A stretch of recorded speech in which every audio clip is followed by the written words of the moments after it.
Hi, everybody. Welcome to today's service workshop on using machine learning and continuous monitoring to identify students at risk. So we're very pleased to welcome Tumi from Tshwane University of Technology to show us what TUT is doing in terms of their machine learning and how they identifying students at risk. So a very, very warm welcome to TUT for being willing to share some of their learnings to the Siyaphumelela network. Just a reminder, everybody, if you could please just rename yourselves to include your institution. And yeah, so without further ado, I'm going to hand it over to Tumi. Thank you very much.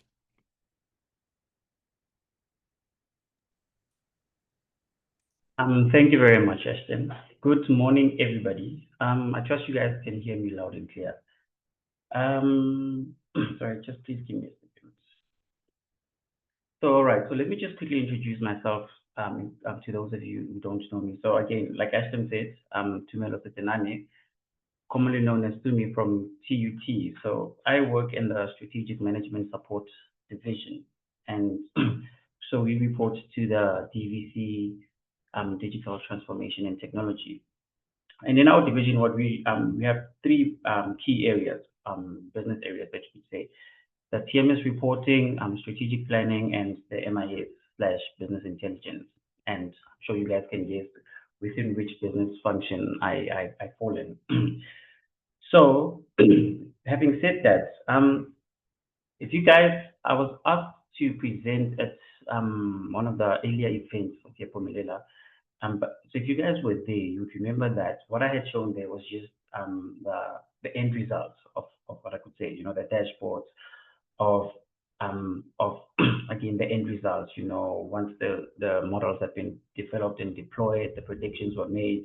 So they were just showing the second part of today's workshop, which is the continuous monitoring of students, So, but today we will go in depth, Today we will do the whole workflow of developing the machine learning models and then doing the continuous monitoring as well, So, yeah, think of today's workshop as two separate things, but both of them are equally important. We don't just want to focus on the machine learning or just focus on the data analysis. We want to do them both. And so, yeah, that's just, again, the end goals for today. So I will just turn my camera off now that you have acquainted yourselves with me. And then we can begin. Okay, I'll just quickly share my screen.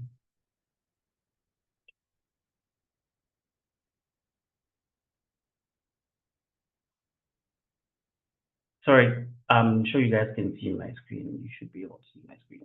Just confirm if you see my screen. Yes, we can. Yes. Oh, there we go. 100%.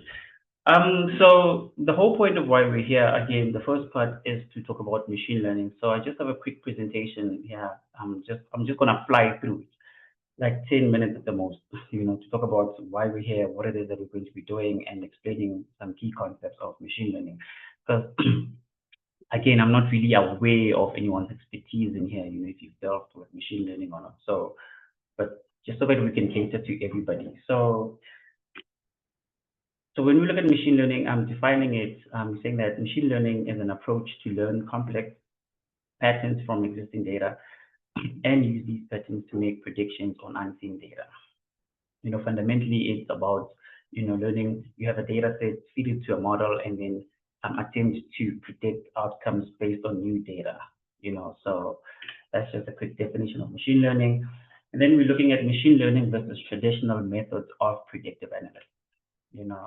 While predictive analytics can be done without the use of machine learning compared to traditional methods offers a more accurate, dynamic, and nuanced approach, greatly improving and refining the ability to flag students of failing.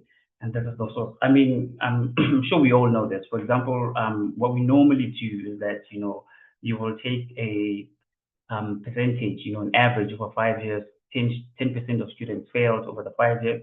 So for 2026 as well, That's normally what we do, project another 10% and 10%. So yeah, so those are like traditional methods of attempting to predict the future. And then we say that the success of students may be influenced by miscellaneous or subtle factors or patterns. Traditional stats methods are often not able to spot and model complex non-linear relationships between these diverse factors. Machine learning algorithms, especially those like the neural network, gradient boosting, or random forest, are excellent in recognizing these intricate patterns and inconspicuous correlations, which consequently lead to a holistic and better understanding of what factors truly contribute to a student being at risk. And we have a source there as well. And then the biggest lesson that can be learned from 70 years of AI research is that general methods that leverage computation are ultimately the most effective by a large margin. Seeking an improvement that makes a difference in the shorter term, researchers seek to leverage the human knowledge of the domain. But the only thing that matters in the long run is the leveraging of computation. A great example of this is that with the project that we worked on, is that the particular department, one department that we looked at, they say that they have their own way of profiling students. But again, this was rather manual, and hence why the profiling technique or system did not work well, did not work as well as the machine learning that we did. It goes on to reinforce this quote, by again, there's the source right there, and then just framing machine learning problems. So before using machine learning algorithms to solve your problem, you first need to frame your problem into a task that machine learning can solve. Model development is an iterative process. After each iteration, you'll want to compare your model's performance against the performance of the previous iterations and evaluate how suitable this iteration is for production. And then we say that student failure, for example, is a problem, but this is not a machine learning problem. Machine learning problem is defined by input, output, and objective function that guides the learning process.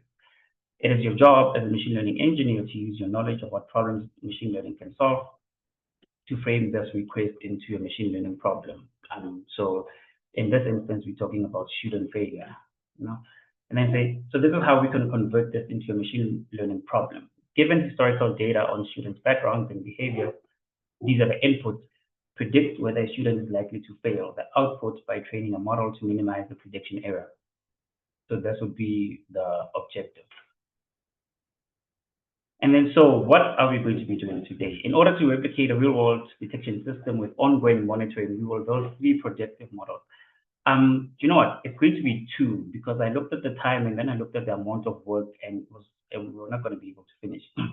But ideally, we were going to build 3 models. The first one, this was going to be built, deployed, and then run 0 weeks into the semester. The second one about 4 or 5 weeks into the semester, and then the third one 8 to 9 weeks into the semester. So we are going to implement them at 3 different points in the semester. By this, what we're saying is that so we built again 3 models, and then the first one we will use as soon as that's going to be model 1, M1. So we will use that one as soon as students register for the subject. And then M2, we will use it after students have written a test, the first test, and M3 after students have written their second test, leading up to examinations and et cetera, et cetera. But again, we'll just focus on 2 now. I think your homework will be to build model 3 and the analysis thereof, actually.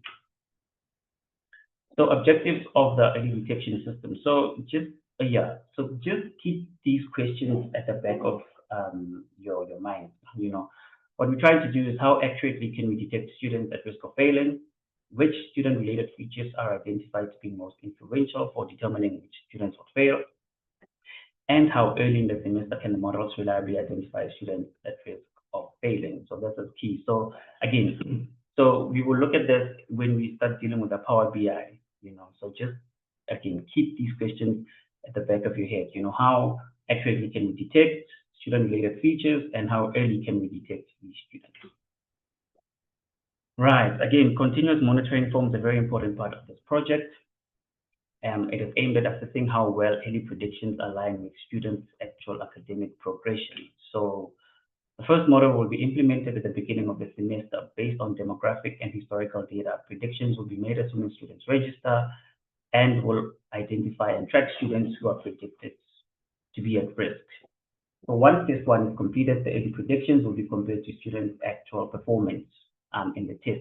So again, this is what we're talking about ongoing monitoring. So essentially, we're saying that if we predict that Tumi will fail the subject, how well is he doing in test one and how well is he doing in test two, etc., etc. And then we say following this, model two will be trained using the updated data that includes test one scores. Its predictions will then be compared to students' performance in test two, continuing the cycle. And then model three takes into account test one and test two, to predict the final result. This is about 4 or 5 weeks, about 3 to 4 weeks before exam time, so, and then we're saying that by tracking how predictions evolve across models and how they align with actual student performance at each stage, this continuous monitoring approach allows for an evaluation of both the early predictive accuracy of model one and the dynamic nature of student risk throughout the academic cycle. It also reinforces the practical importance of updating risk assessment in response to new academic data. Again, this is very key and rational. If we're predicting that student X will fail at the beginning of the year, surely we need to see if the predictions hold when we compare again test one, test two, or when we take into account academic data. So if we're predicting that student will fail, now based on the academic data, are they still likely to fail? This is why we need to build other models and to see what the new predictions will say about the students. So we will use the random forest because it is robust when it comes to overfitting because of the ensemble nature of the algorithm, wherein the outcome of a prediction is voted by multiple decision trees. So it makes it useful for interpretability, and generalization is important. And then something that's also key is that in educational data, it is common to have more students that pass a subject compared to those who fail. This leads to class imbalance. Machine learning works well in scenarios where there is a balance in data distribution and not too well where there's an imbalance of classes. So the random forest, unlike other algorithms such as the logistic regression Bayes, is able to handle class imbalance as well by internally balancing the tree splits or making provision for class weighting, which helps ensure that the minority class is not overlooked. So again, one of the benefits of using the random forest. And then it is able to produce feature important scores, which can be used to gain more insights into which variables in the data set contributed the most to predictive outcomes. So again, that was our second research question, trying to see which student-related features contribute to the prediction. Okay, well, let's just skip through this because this is there in the actual code that we will do, the model evaluation, when we're evaluating the model. So let's just quickly skip through this and get straight into the code. So this is recommended. Listen, there are many resources that you can engage with if you want to start with machine learning or if you want to enhance your skills and stuff. So one of the best books, one of the books that I've read is this one, and which I greatly recommend it. Designing Machine Learning Systems by Chip Hewen. Very detailed and explains concepts very, very well, from start to finish. So yeah, if you're ever interested in machine learning, I suggest that you get this book. And then we're done. And then, so the future, so what we want to do going into the future now is introduce things like the Sharp values. Because, when we look at feature importance, you will see that what it does is that it just gives you a general idea of students, which features played a significant role in the outcome. So, but what we had was that we had lectures come to us and say, okay, but why is student X predicted to fail compared to student B? So this is when if you introduce things like Sharp values, that is what would be able to help you say, okay, fine, we're predicting that student A and B will fail, but these are the reasons why student A will fail, and these are the reasons why student B will fail. So that interventions can be catered at a more individual level, so that so that you can know, okay, fine, these group of students are failing because of this and are likely to fail because of this, and these group of students are likely to fail because of that. So then you know how to cater your interventions for these particular students. So yeah, so sharp values. If you've ever worked with machine learning, just look into that. Again, the book that we're just showing now, it explains sharp values and how to use them as well. I personally haven't used them yet, so but this is why we're saying that going into the future, so essentially next year, you know. And then one of our other goals is that it was suggested that we should display the prediction of each student on their own elements like dashboard, So in that way, it will hopefully gear them or light a spark in them, say, to show them, hey, listen, you're likely to fail, and these are the probability that you will fail is X amount percentage. So hopefully that will inspire them to to put in the work, et cetera, et cetera. If they see that there's a model that says that they're likely to fail, and yeah, so but this is future work, and then we will just implement it going next year. So yeah, so that was just that with the presentation. I just wanted to introduce what we're going to do and some key concepts, but we did not touch the concepts. We'll just touch them as we're going through the code. So yeah, and I must just preface this by saying that this is not a machine learning crash course, or Python crash course. The idea is to mimic what we were able to do at TT this year, though it won't be to the same level of detail and complexity, because we have limited time. But essentially what we're trying to do is that I'm trying to achieve things like this, where we're showing that how many students are we predicting will fail by the different models, at which stages within the semester. Remember, as soon as they register, 4 or 5 weeks in, and then 7 or 8 weeks in, project, and then for example, looking at the um, model one, and as how many students were classified as moderate risk, how many of those failed test one, and how many of those are being predicted to fail by the second model. Remember, the second model is we run the second model after test one, so that we can see, for example, you can see that if you had 234 students who were predicted to fail, they were classified as very high risk, 75% chance or above chance of failing. You can see that almost 60% of these students were predicted to fail by the second model as well. And then looking at it from a test one perspective, how many students failed test one and how many of these students were predicted to fail by the first model. So you can already see that you can detect the efficacy already of the first model. Close to 69% of students who failed test one were predicted to fail the test. Again, but just because you fail a test does not mean that you fail the subject. But we just want to see how robust our models are. And then the last thing that one of the things that we will do is that so this was also key, student analysis to show at an individual level, the your risk category, the likelihood that you will pass the likelihood that you will fail the subject across the three different models, M1, M2, and M3, just student analysis. And then at the end, we evaluated the models, the three different models, how accurate they were. We looked at their precision, their recall, et cetera, et cetera. And I think model 2 performance was one of the best models that we had. So this is what we will be attempting to do today. But again, we'll just rush through everything so that we can complete as much as we can. Again, we'll just do it. We'll just work on M1 and M2, and then M3 will just be your homework, as well as the dashboarding for M3 as well. So you guys should have received files, a zip file. So there are files in there that we need to work with. So the first thing is that can you just please go to Google Colab? Just type this in your browser, colab.google, so that you can open the Google Colab. That's the IDE that we will be using to run all the machine learning.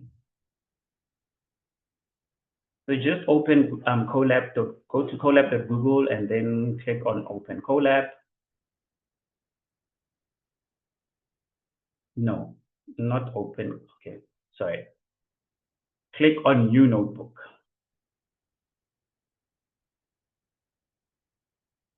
Oh yeah, so the files that you guys received, can you just please save them somewhere on your machine, where you will know. You just need to know where you have saved them. Just please save them somewhere. And then so once you click on New Notebook, you should see this on your screens. So let's just quickly go through the files that were sent to you.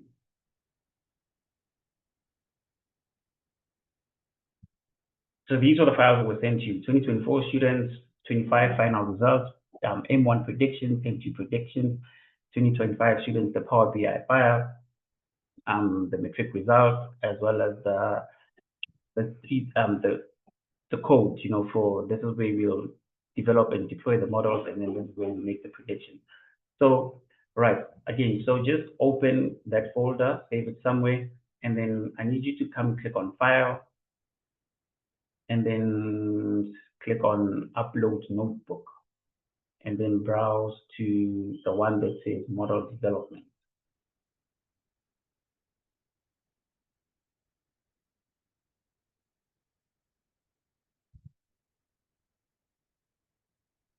And then while we added, we might as well just open the other one as well, the prediction. So when you go to colab.google, click on New Notebook.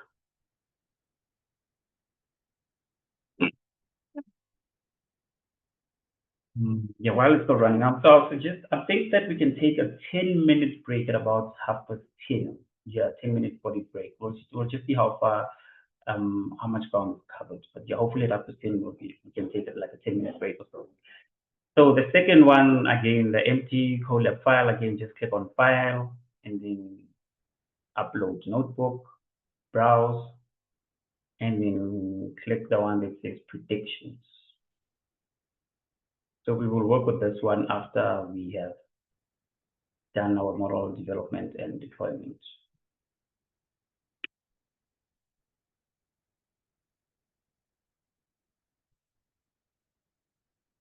Right, so now what I need you to do now, oh, am I moving too fast? Sorry.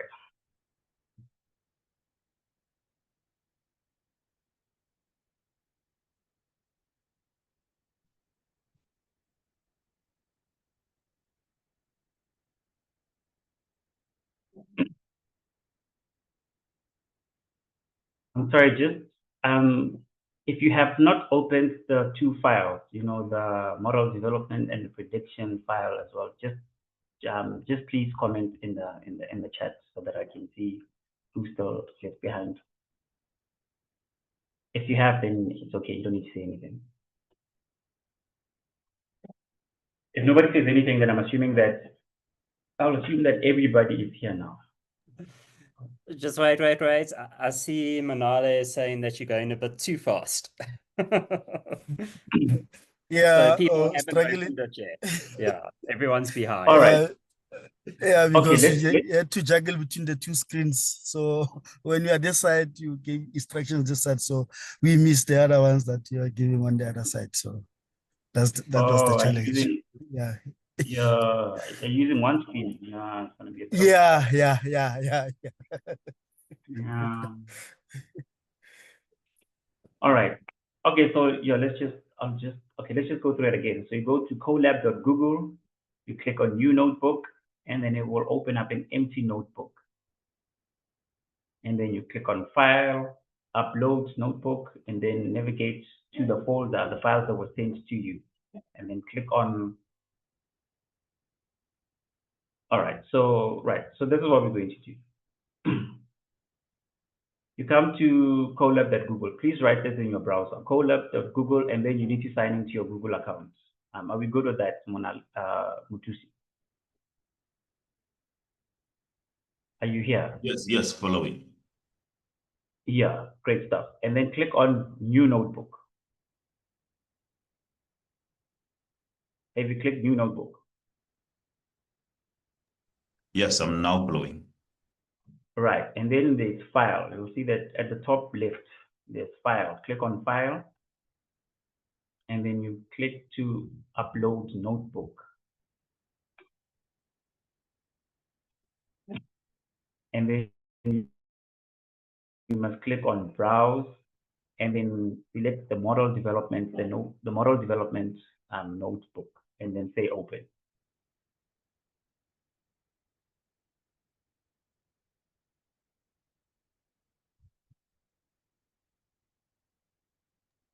Yes, I'm getting in right now. Right.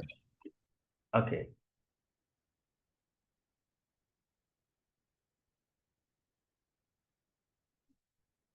All right, so once you've done that, we need to repeat the same process for to open up the predictions notebook as well.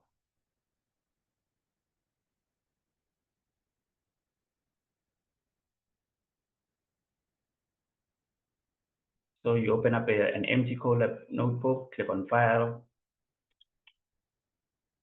Upload Notebook, and then Browse, and then open up the predictions.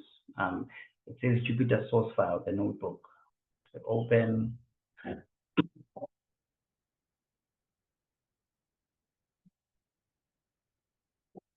Okay, great stuff. Has everybody opened up both notebooks? If you have not, just please just say so. You can just unmute yourself and just say if you have not opened both notebooks.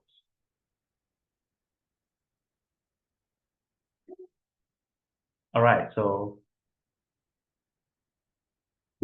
looks like everybody is. I'm switching the machines, so I'll connect from the other machine. This one is giving me issues, so I'm switching, but I think I'll catch up. All right, 100%. Right, so looks like everybody's here. So what I need you guys to do is that on the one that says model development, the model development file, click on this folder icon on the left. Click on this folder icon on the left, and then click this icon here that says upload. You know, we want to upload to session storage. Click there, and then navigate to the files that were sent to you. And then select 2024 students, metric results. Yeah, I think this is what we need for now. 2024 students metric results. And then click open. And then there will be a warning, just say okay. And so, yeah, so please confirm that you guys have uploaded 2024 students and the metric results as well in your model development file. If you have not, just please say that you're not there yet.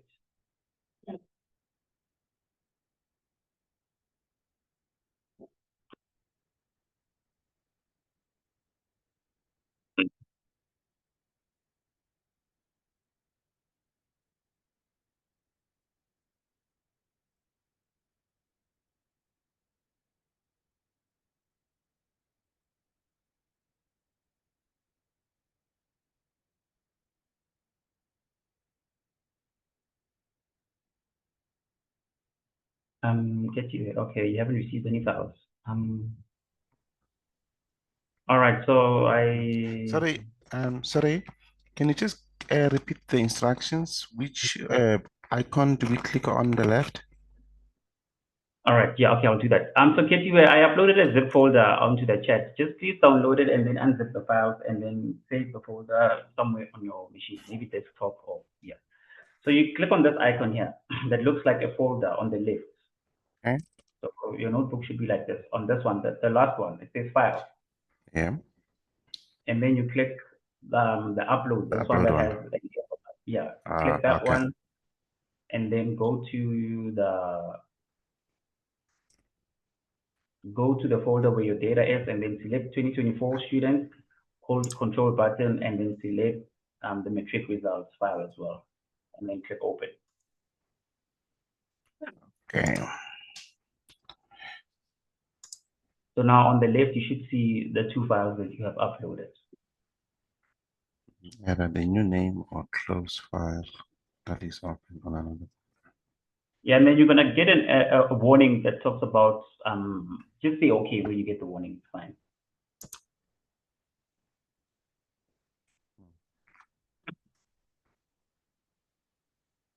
Okay. So everybody's good, I'm assuming, right? Right, so we can proceed. So what I need you to, so the first thing that we always do is that whenever we're building machine learning is to import the necessary libraries that we will use. You know, and that is not necessarily a crash course, so I won't be explaining these ones all this code line by line, you know, because we have a fair bit to get through today. So, but essentially, these are the tools that we will need to use in order to achieve what it is that we're trying to achieve today.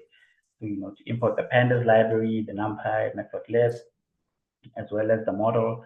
We'll be using the random forest. Again, we're not going to be comparing it with other models. We stuck on this one, and we're going to proceed with the random forest model. And then again, the techniques that we're going to need to use, the train test split, to split the data between the training and the test set, as well as to evaluate the results. So just please click on this play button. If you click this play button, or you can just press Shift and Enter, to run this code block. So just click on the code block and then press Shift and Enter, or you just click on the play button.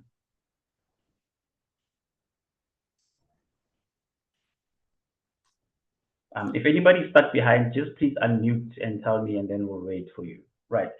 So now, on the second code block, it says now we want to load the data. Now we actually want to get the data that we will use. So we'll get the data again from the 2024 students. The sheet name is 2024 students, and then we're going to use the student number as the index. And these are the columns that we will be importing from the Excel file. So please just uncomment this last line of code that says students.head. Just remove that hash. And then if you run students.head, if you run the code block, again, by clicking on the play button or Shift Enter, you should see this data frame now. You see the data frame, so you can see essentially this is the Excel file. So now we can see what's within the Excel file. Well, again, the columns that we have broken, more often than not, you might leave out some columns that you will not now use, so. Right, so we have student's number, we have the academic year. Okay, let's just quickly go through the columns quickly. So academic year essentially would be the current year, so this is last year. First year age, meaning that when they first registered, you can see with the students, they first registered for this particular subject in 2020. So you can see that this student is a repeater, whether they passed the subject or not, their final mark, the qualification, the campus, gender of the lecture, and whether they're in grades or not, So let's just quickly go through the next code block. So please click on, just run this one, remove the comment, the hash in front of the English results head, and then you should see this. So here, because our matric results are coming from a different file, different data source, we are importing it separately, and then we will join it together with the student data frame that we have. If you guys are data analysts, you'll know that normally, or maybe not normally, but you do have times, where you import data from different files, and then you have to perform, your left joins or merges, depending on the technology that you're using, in order to get to use all the data together. So again, we're just mimicking a real world example here, where in the event that you get data from different data sources. I could have just put everything in one data file, but let's just mimic a real world scenario. You're most likely to come up with these situations where you have to import separate files and then just join them together and perform the ETA there. Right, so English results, we've run that as well. So let's do the same for accounting results. We want to bring that in. So right off the bat, we can see for those first students, for English results, they got a 5, for English, and then they got a 0 for accounting. Now 0 means that they did not do accounting in high school, but for the second one, you can see that the student got a 5 for English, and they got a 5 for accounting as well. So now what we want to do is that we want to merge the English results to the student's data frame that we had. So again, just please uncomment the last code that says the hash that was in front of the student, and then just find the code block. And then we are going to do the same for performing a left join on the accounting results. Now, if you're familiar with SQL, if you use SQL, you understand all these joins, the left join, inner join, and the right joins. So here we're saying that we want to take the student's data frame, which is what we have here, and then we want to merge it so we want to merge the English results with the student's data frame by using a left join, and then looking at, so this would be the on, when to SQL, on this column and equals to that column. So on left index equals true, right index equals true. So remember, our index columns is the student's number. And then we will do the students.info. So I'm just gonna wait for everybody. So if you run students.info, this is what you should see. If you are not here yet, please say so, then we'll wait for you. Sorry, Yes. the first time when I was running the first part of the model, it was giving an error. So I couldn't even view the student. I couldn't even view the English results, even an accountant that was just giving an error. Sorry, what's the error? Let me just quickly go and because we have to switch between screens now. Okay, on the English one, import student. Let me start there. So it says the file not found error. Yeah. So do you have metric results on your files? Like click on this metric results is there. Yeah, I do have. Remember the two files that we have to upload. I do have a student 2024 student Excel and metric results. They are here. Yeah, they are uploaded on the site. All right. And then did you run this code block, the second one, where we're saying load the data? Is this the one that's giving you an error? Okay, let me see. Is it the first one? Is it the first one or the second one or the second one? No, okay, let's start from the top. Run this code block at the top here, where you import all your First one. libraries. Yeah, that one. Have you done that? Yeah, it shows a tick. All right. So now for the second one, there will be a hash in front of the students.head. Look at the last line of code in this code block. There's a hash in front of students.head if you haven't removed it. If it's there, just remove it, just delete it, and then run that code block. Let me. Okay, which line of the code is that? Is it under? Okay, yeah, I can see which one is it. Let me go remove it. Yeah, the one that says students.head. Okay, I've removed the hash. Then it says import 2025 students. I just ran that one after I removed the hash. Sorry? I removed the hash student.head. Then I ran the import. Yes, yeah, yeah. Okay, still saying file not found. Sorry, can you just quickly present your screen for me? Let's just quickly see what the problem is. Just quickly present your screen for me. Okay.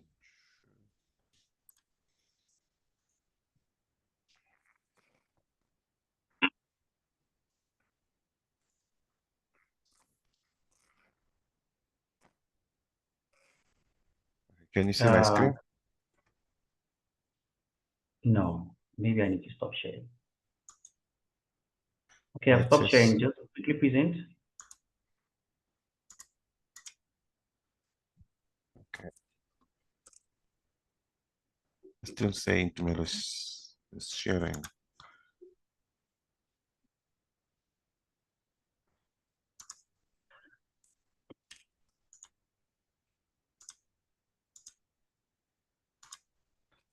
Okay. Still not showing. No. Oh. Okay, but okay, let me ask. So everybody else, you guys were at the students.info, right? You get if there's anybody else who is not here, students.info, and this is not showing, just please say so. Otherwise, I'm assuming that we're all here. No, I just switched the machines and I think I was on the process to load those two files. So that's where I am. And I couldn't see what how you were loading it. Okay, I'm sharing now, Timmy. I think you can see my screen. Yeah, Rodney, which one did you open? So what's the file of this one? Sorry, I can't see. You have what's the name of the file? So you opened the. Is it? You open predictions. You're supposed to open model development. Click on go to a new tab. Okay, I think I have it. Sorry. I think I have it open on someone. Let me just go check here. Yeah, maybe just close all your other tabs and let's just have the two Colab tabs open. All right. Oh. Yeah, so this is the one that we're supposed to use. So you need to import the files first. Go to the folder, and then just wait for it. No, click there, and then import the files. Yes, 24. Yes, and then open. It's,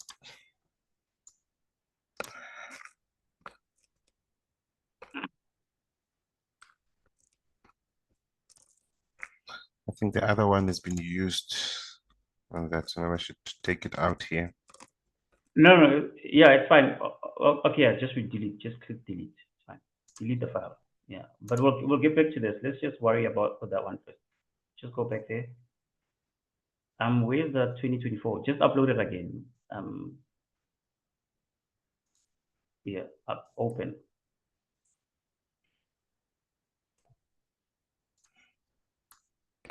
Okay, right. So now just quickly run these code blocks there. Run that one. And then scroll down. Remove the uncomment. Yeah, just scroll down and then uncomment the students.head there. Yeah. And then run that. And then do the same for, yeah. Sorry, I can proceed now. I'll just share my screen again. Right, let me stop sharing. Thank you. Right, 100%. Sorry, can you, I don't know. Okay, wait, let me share my screen. I don't know if you guys can see my screen. Share. Can you guys see my screen? Yes, we can. Right, 100%. So now we have students.info. So what the .info function, what this does is it just shows you information about your data set. So we can see the data type of this field. So academic year is an integer, meaning that it is a number, and otherwise pass fail is an object. This is not a number, this is characters, qualification, campus, these are object data types, and then as well as English results floats, but these can be integers as well, because you're unlikely to get a 57.5 as your final results. Oh, actually, but these are metric results. So yeah, this should be integers as well. But sorry, who's presenting the screen? Is this me? This is not me. Oh, it is me, actually. Sorry. And then we can see, so you can see that English results, we have a few. Okay, so you can see the total count, the total rows. We have 2099 students. And then we can see we have missing values for English results, and then a lot of missing values for the accounting results as well. So we need to deal with missing values. Whenever you work with machine learning, when you do data analysis, it's okay to have missing values, but when you work with machine learning, we need to we need to deal with missing values, either we move the rows altogether, or fill the values with, you can use proxy variables, you can use the mean or average, whatever. And the reason for this is because when we have, sorry, sorry, yes. We always need missing values, again, if you want to use machine learning so that the models can learn from this, if you have missing values and then you want to predict on new data and there was no data that was trained on that, it becomes very difficult, if not impossible, to use a model for prediction. So what we wanted, again, we can already see from the .info function that we have missing values for these two columns, these two features, So let's just uncomment the students.sna.sum, and then just run the code block. So you'll see that we have 17 missing values for English results and 893 students for accounting. So, listen, sometimes you may know why data is missing, sometimes you might not know, but I think my assumption is that some of these students' results were just not captured, or they did not do English or accounting in matric, and then let's just uncomment the other code. Let's say students.value, just run that as well. So here what we're doing is that we're showing a count of how many students obtained that particular result. So, so you can see that 7 students had 0 for English and 2 students had a 3. You can see a lot of the students obtained a 5, a score of 5 in matric, and then again we had 17 null values that we will have to deal with, and that is where we're going to deal with it. So the next code, just uncomment the student English, this one that ends with fill NA, just uncomment this code block.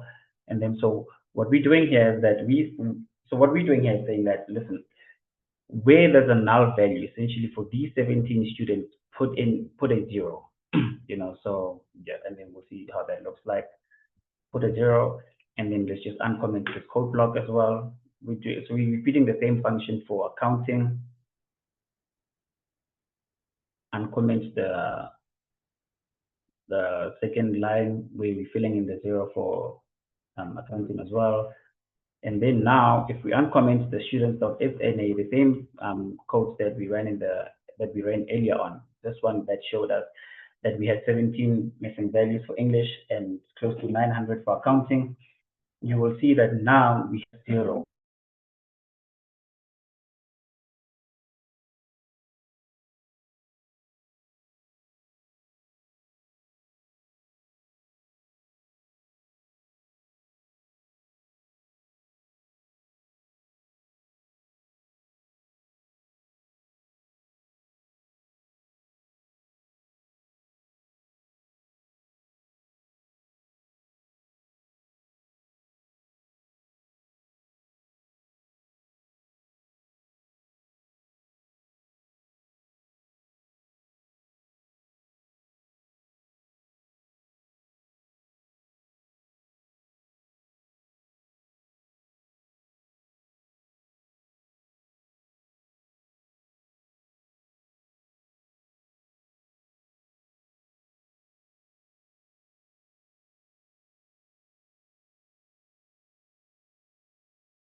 Hi, Tumi. Sorry, I'm just checking. It seems like we've lost audio.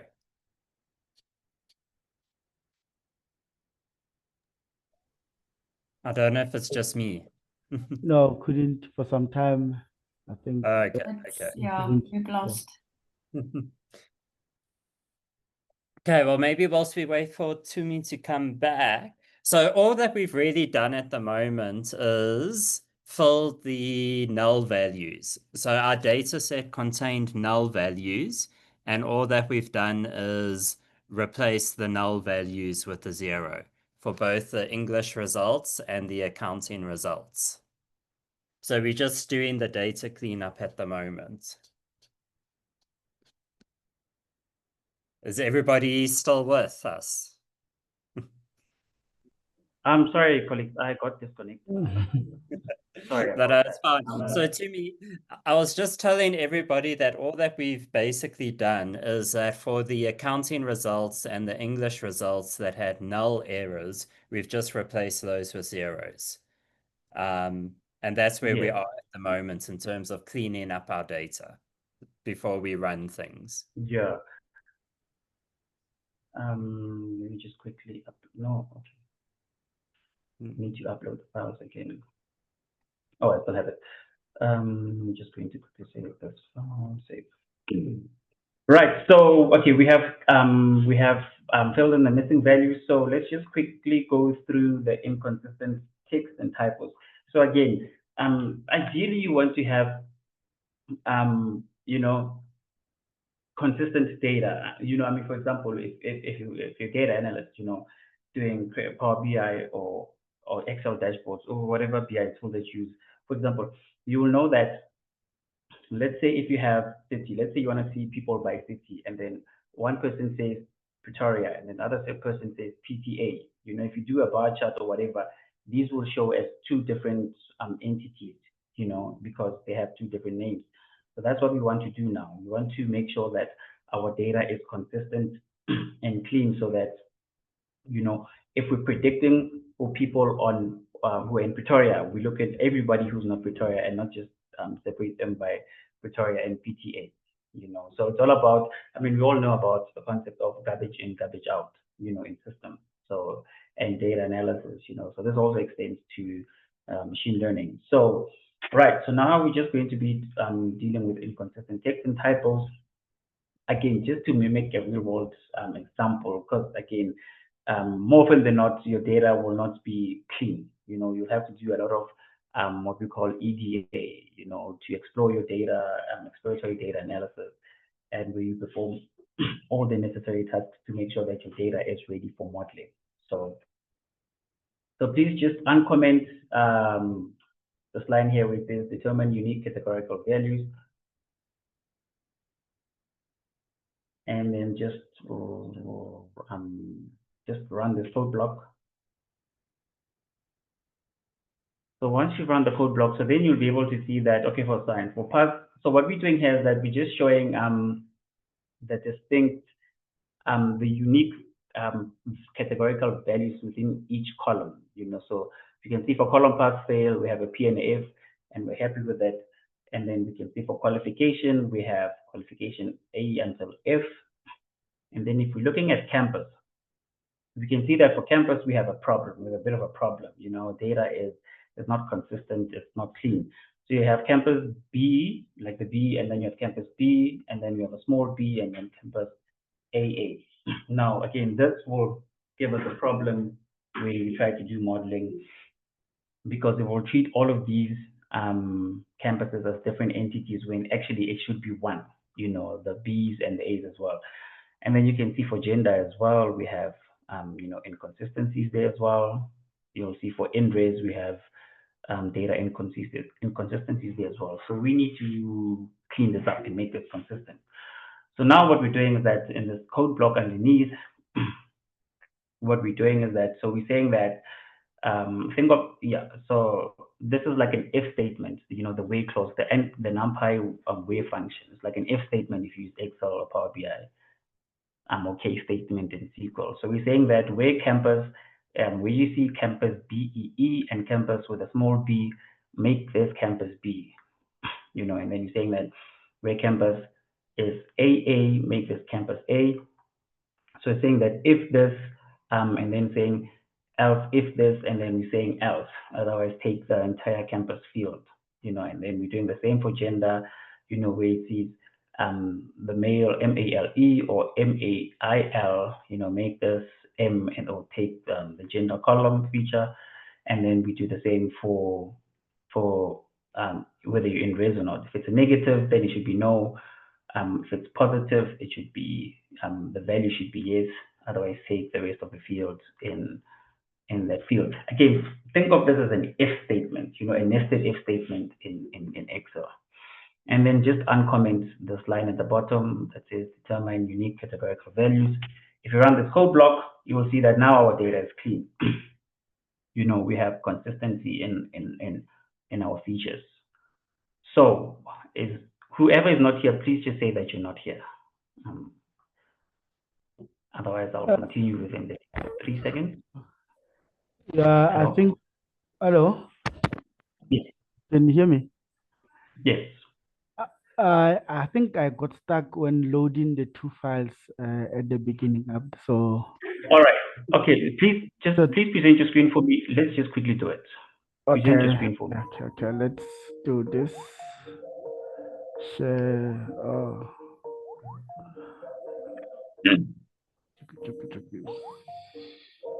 Share screen. Okay. Going to stop. Okay. I'll go for this.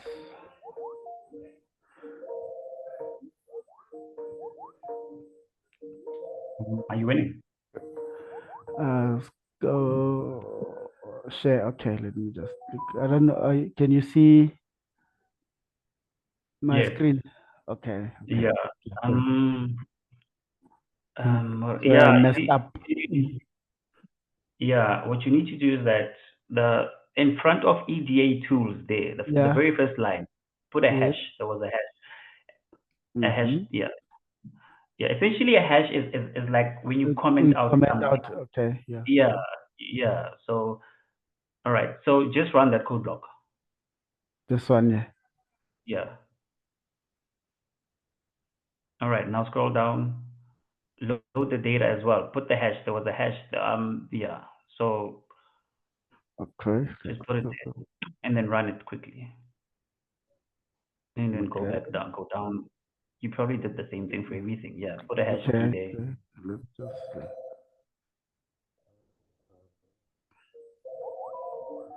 Scroll down. Okay. Okay. Yeah, do the same. That's okay.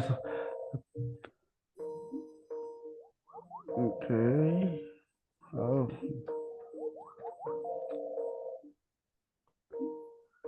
Okay.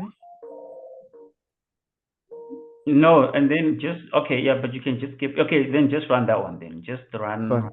Yeah. Scroll down. Yeah, and then remove those hash. Like if there's only one, if there's only one line of code, remove the hash for it. If there's two lines of code, remove the second one, because the first one is what it is that we're doing. The first one is just as a comment of what it is that we're going to be doing. So if there's more than one line, I removed this one here. Then and then run it, and then remove the one underneath. No, the one there, the second line, the second code block. The other one, no, beneath that one. Run. Okay. Yeah, that one is fine there. Remove that one quickly.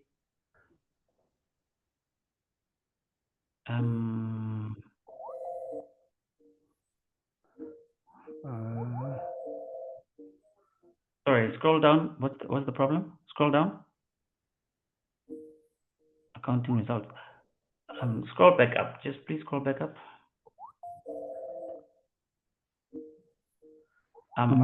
Go up. Okay. Yeah, you see that one there. You need to uncomment that one there. Okay. All right, go back down now. Run that. This one. Run that one. Okay. All right, go down. Then. Okay.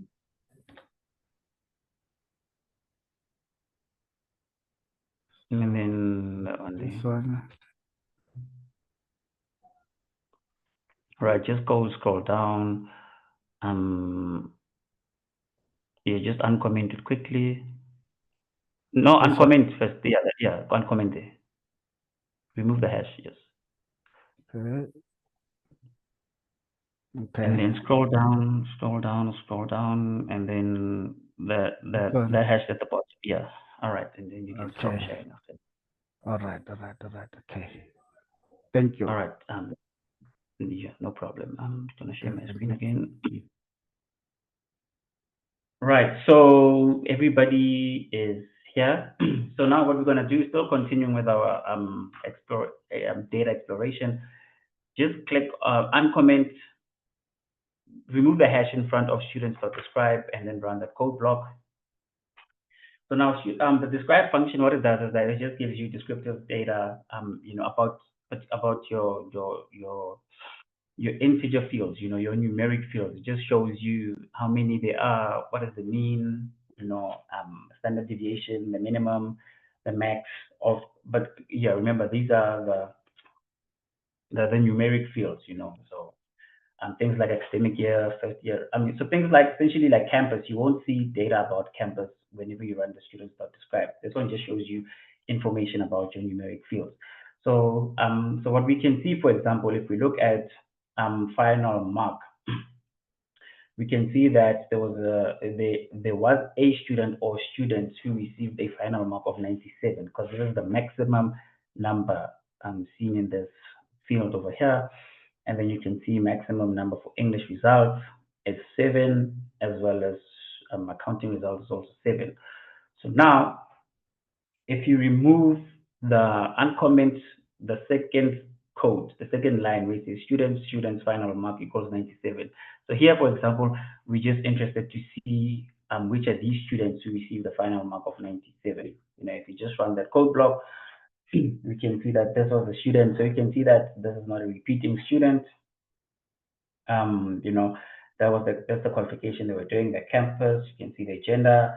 You can see that, the English test, matric results for English were very, very good. They got a 6, and for accounting as well. It explains that if you did accounting in high school and you got a high mark, you'll probably get a high mark as well. At the very least, you'll probably pass the subject, if not get a high mark. So again, just looking at that quickly. And then the code beneath that one, we want to see the students who obtained a 7. So I think a 7 is like distinction for accounting in matric. I think 7 is a distinction. So you can see there's quite a number of students who obtained like I don't remember. I did matric a very long time ago. So, but nonetheless, so yeah, you can see that quite a number of students obtained a matric result of 7 for accounting. If you just quickly want to explore this, so you can see. Okay, so if you just got. So you can see, yeah, relatively high marks, final mark was 81, 82, 94. So you can see that, already we can, okay, so, and then you have a couple of zeros. Now, this could mean that they missed the exam, they did not come for the exam, so, the zeros would have to be investigated. But otherwise, we can see straight off the bat that, if you got a result of 7 in matric for accounting, then you will have received a relatively good mark as well, Right, moving right along.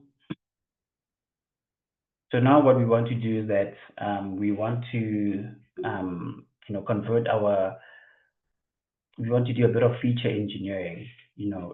Feature engineering is, converting columns or creating new columns all together. So here what we want to do is that we want to take the column for pass fail, this column here that shows you a P or F, we want to take that column and the values within that column. If it's an F, then we're going to make it a 1. Otherwise, it's going to be a 0. So if you pass, then the value will be 0. If you fail, the value will be 1. And then for repeating, we want to create a new column, that shows whether the student is repeating the subject or not.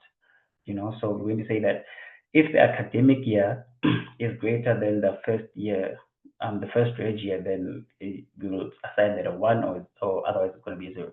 Essentially saying, for example, so for these students, you can see that the repeating will be a 0, because the academic year is not greater than the first year age. If the first time you registered was in 2022 and now we're in 2024, it means that you're repeating the subject. So let's just uncomment that students.head 5 and run that code block. So now you'll be able to see that pass fail has been converted to 1s and 0s. And the reason why we do this is because machine learning uses numbers.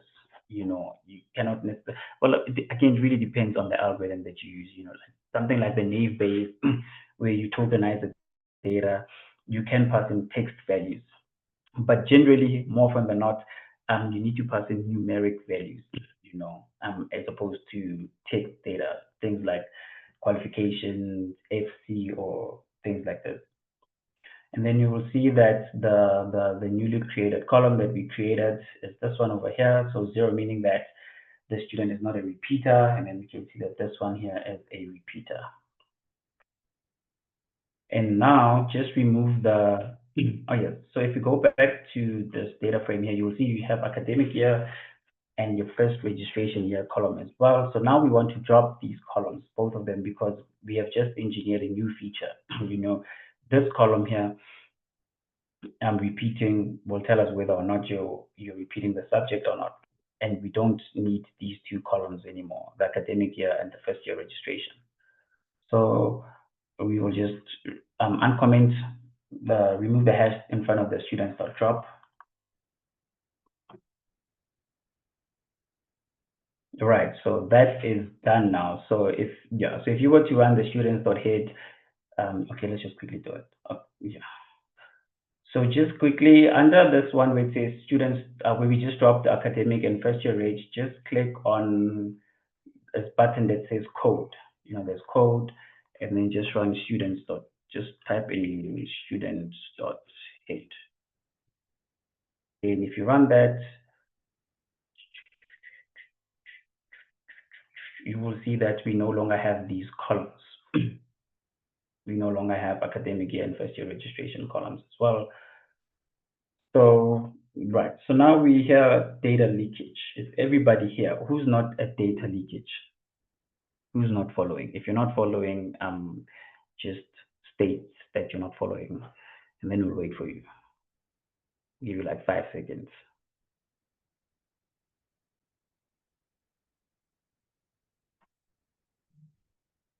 All right, 100%. So I'm assuming that everybody's following and everybody's here now. We'll be talking about data leakage.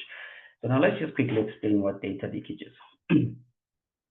So one pattern of failures encountered often in production is when models perform beautifully on the test set, but fail mysteriously in production. The cause, after long and painful investigations, is data leakage.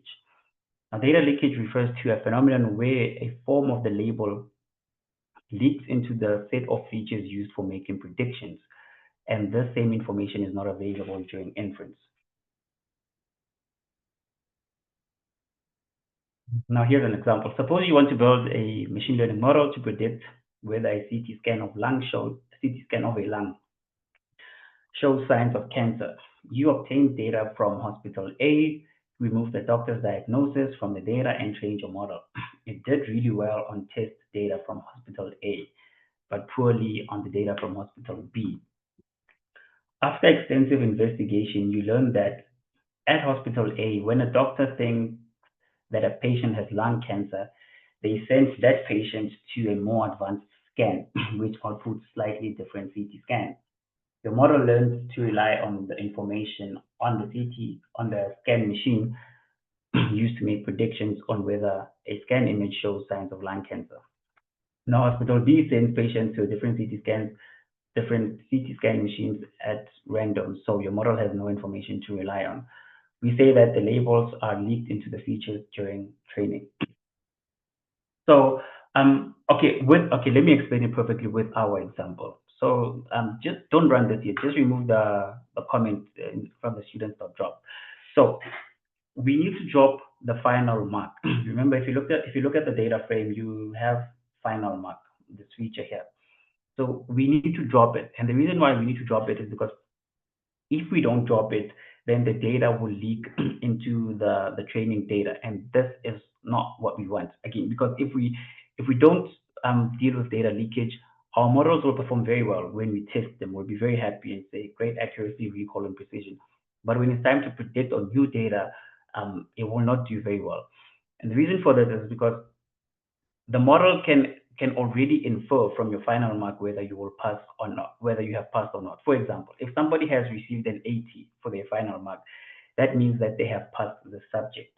Whereas if somebody gets a 30, it means that it means that they have failed the subject.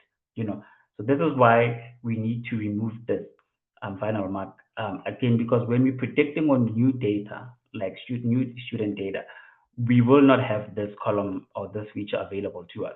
Like in 2025, for example, when you run this prediction in 2025 early on, this feature will not be available to us. you know, it won't be available to us because again, the students will be new. There's no final marks. We don't know whether you passed or not, you know. So yeah, I hope you guys understand data leakage and the problems that it causes, you know, especially with the example that was stated here, you know, essentially saying that, so if a doctor detects, so the model, what we will do that, all right, if patients go to scan A, for example, if they all go to scan A and they had lung cancer, then it just learns from that, okay, fine. If I see scan A, I automatically know that this person has lung cancer. But now when you come with new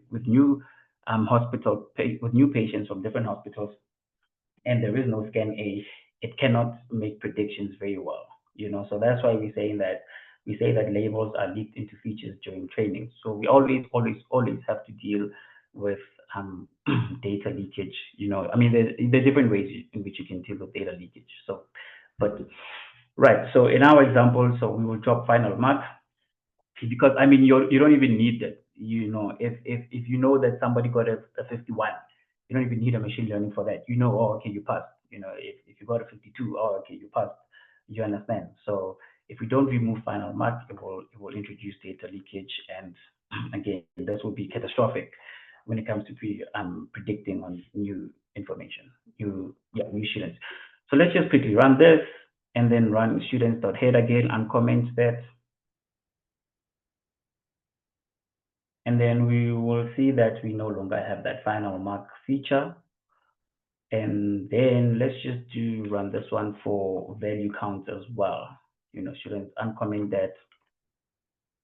So what this shows us, remember in the presentation I made earlier, we spoke about class balances and imbalances. You know, normally when classes are imbalanced, you will have high accuracy, but a very useless model. You know, your precision will be low, your recall will also be low.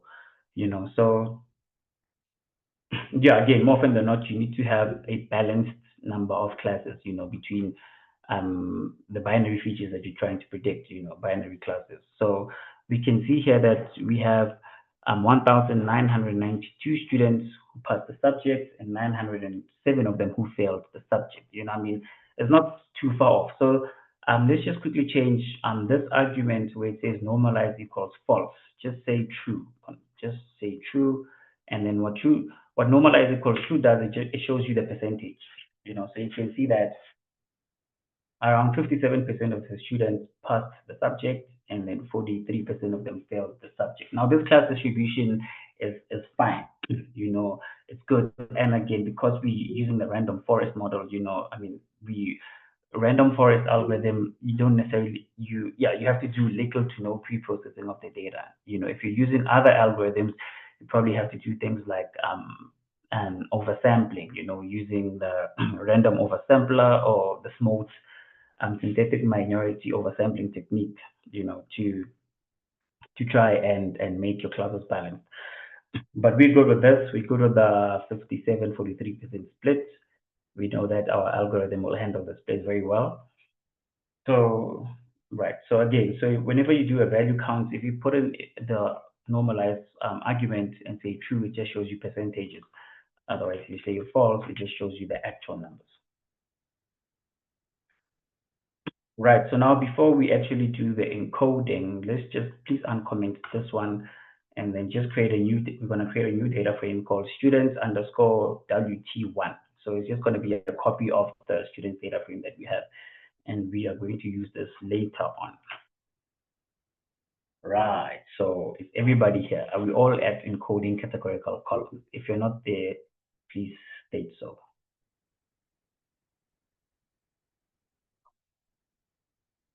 Okay, I'll give it 3 more seconds.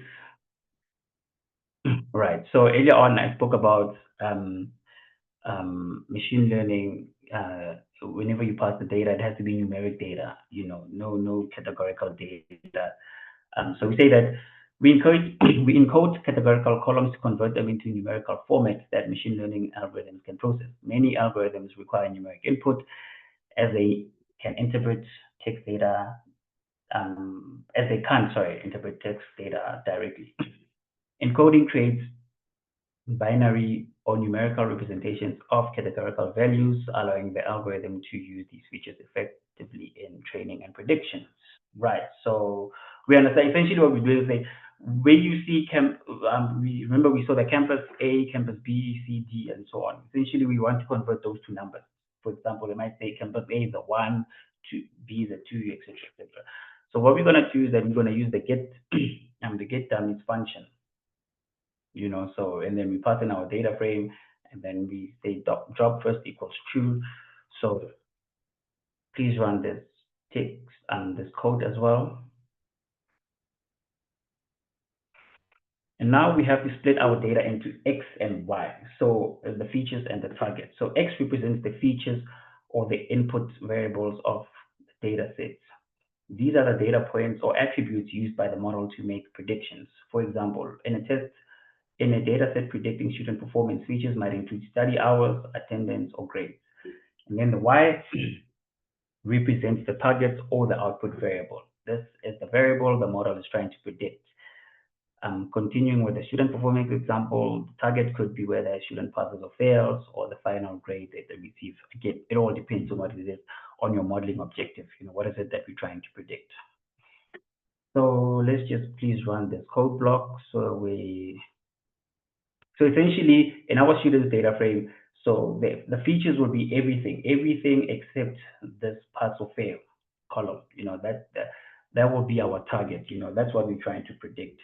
So we are dropping the pass or fail column in our students data frame for the X variable, and then the Y we will take just that pass or fail. So let's just run that code block. And then we need to split the data into train and test sets. So XTrain, so this is the code down here. Let's just quickly explain it. So XTrain is a proportion of features used to train the model. It contains the input variables that the model learns from. YTrain, the proportion of the target variable corresponding to XTrain. It contains the output labels of values that the model uses to learn the relationships between the features. I'm sorry. And then the X-test is the portion of the feature set used to test the model. After the model is trained, X-test is used to evaluate how well the model performs on unseen data. And then the Y-test is the portion of the target variable corresponding to X-test. It is used to compare the model's predictions against the actual values to assess the accuracy. Essentially, think of it this way. If you have 100 students, let's say we have 100 students, 100 rows in our data. So we want to we want to have a training data set and a test data. So you will see here that test size, so when we go through this course, through this code, test size is 20, meaning that 20%. So essentially, again, in our example of 100, let's say 1,000 students. So we have 1,000 students. So we want to use 80% of those for our training data, and 20% will be for our test data. So what we're saying here is that, so now the model will take at random, 800 students, and then it will learn. It will learn the correlations, whatever it is that it needs to learn from this data set. And then we're going to use the 200 students that were not part of this training data, to evaluate how well the model can predict the results of the 200, that were left out. So that's why we always need to split the data, into train and test. So again, it trains on seen data, and then you compare it with test data, with the test, with X test and Y test. So now the test size, rule of thumb is 80-20, but again, you can go to 70-30. I've heard people say even 60-40. So it's just all about always reevaluating how well your model works and what's not. Because like we saw in the presentation earlier, we said that model development is an iterative process. It's not something you just do once and then you're done. So you constantly have to go back. So again, rule of thumb is 80% of your data goes to training, and then the 20% goes to testing. So let's just run this code block. And then random state, when you give a random state and the specific number, just to replicate the same results. You'll see that I have a random state 42. If there was no random state, or if somebody changes their random state to 32 and not 42, they will get different results from from everybody else. So it's just to keep things constant and uniform so that we can all see the same things. You know, if we're talking about student X, we can all see the results for student X. So again, random state is just to say that if you're going to share the file with somebody else, you know, if you want to replicate the same results, you know, just keep a random state. So right, we're almost actually we're almost done. So just run xchain xtest. So now we're splitting the data, and then now we need to initialize the random forest algorithm. So here, just please uncomment both of these. So we're going to create an object of the random forest model. So we're going to call it RF model, the variable, and it will be the random forest classifier, which is what we have here at the very top, you know, when we imported the random forest classifier. So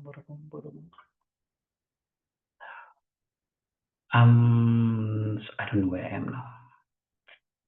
All right. So we have, so just uncomment the 2 lines of code. And then what we're going to do now is that we're going to fit the random forest with our train and with our X train and Y train. So if you run that, you should see this.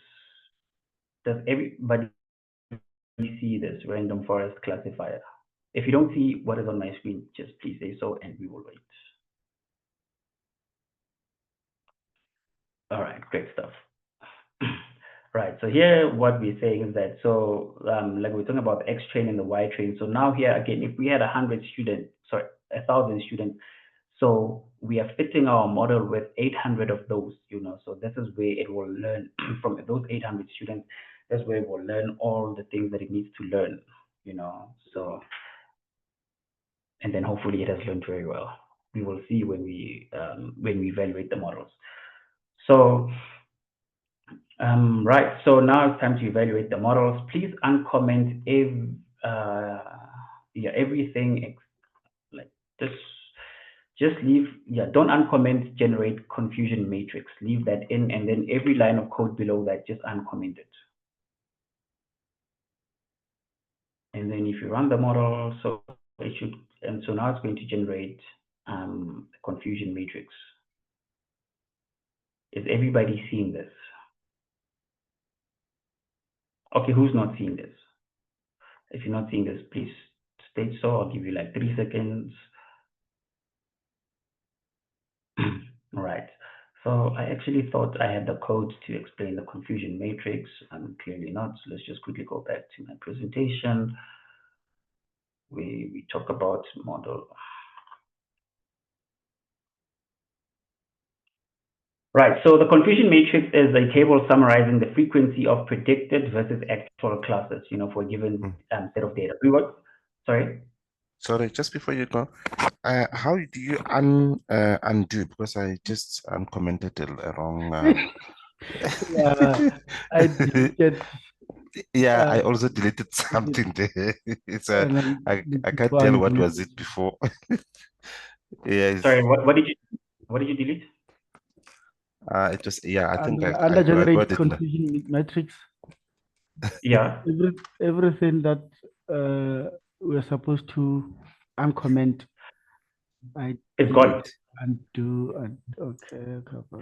Here's how you do undo. Where's the undo button? I can't see it. Oh no. Oh, sorry, Rodney. What's the problem that you're facing now? No, I think I managed to figure it out because I can see the coding there. So I did delete some of the part of the coding, but I can see what it is. So I'm fine now. Okay, right. So can you see the confusion matrix now? Can you paste that on the chat for me so that I can paste it aside? Just underneath. Yeah. Yes, please. Thank you. Unexpected indent error. Sorry, Rodney, please present your screen for me quickly.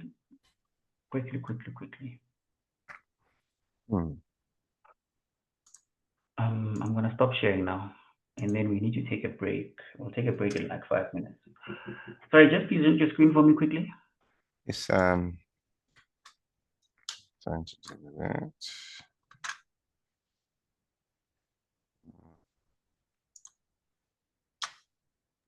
Thank you. Sorted. Who sorted? Monale, are you sorted? Yes. Okay, good. Thank you. Yeah, this is I think it's an indentation error. It says indentation error, unexpected Yeah, indent. because you have an indent. You have an indent. Just highlight everything from there from plt.figure until plt.show. Highlight everything. All right, and then press Control Shift, and then the back arrow button on your keyboard. Control Shift.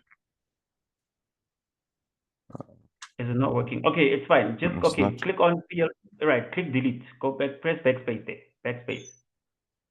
On your and then do everything for.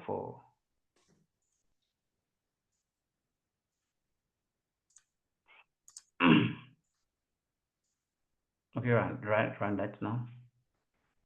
Okay, good. So it's fine. Thank you. All right, I'm gonna continue sharing now. Right. So again, the confusion. No. I think here might be a good spot for a break. We're halfway through. All right. Yeah. So we will come back in, I don't know, 10 minutes, 22, because I want to, we should, if we can get like 45 minutes doing the data analysis, that would be good. So yeah, let's come back at 22:11, and then we will push and push and push until like 11:15. Is that good with everybody? 10 minutes? Or you guys want 15 minutes? Okay. I think 10 or 15 for me is fine. All right, let's do 15. It's fine. We'll come back at 11:15 then. All right. Okay, That's thank good. you. Yeah, please don't close any of your screens. Just leave everything open like that. And, right. I'll see you guys in 15 minutes then. Resume. I think we can resume. Can I get some thumbs up? No, there we go.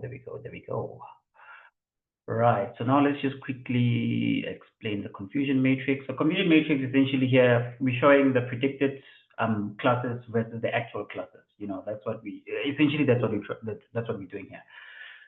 So it's just a table summarizing frequency of predicted versus the actual. So for example, if we're saying that 5 students failed, how many actually did fail? So you can see that true positives, so correctly predicted positive cases. So here saying that so you're saying that it predicted 100 students would fail and 100 students did fail. True negatives is correctly predicted negative classes. So remember, our negative class was whether it's when you pass the subject. If you pass the subject, we give you a class 0. If you fail the subject, we give you a class 1. So now again, how you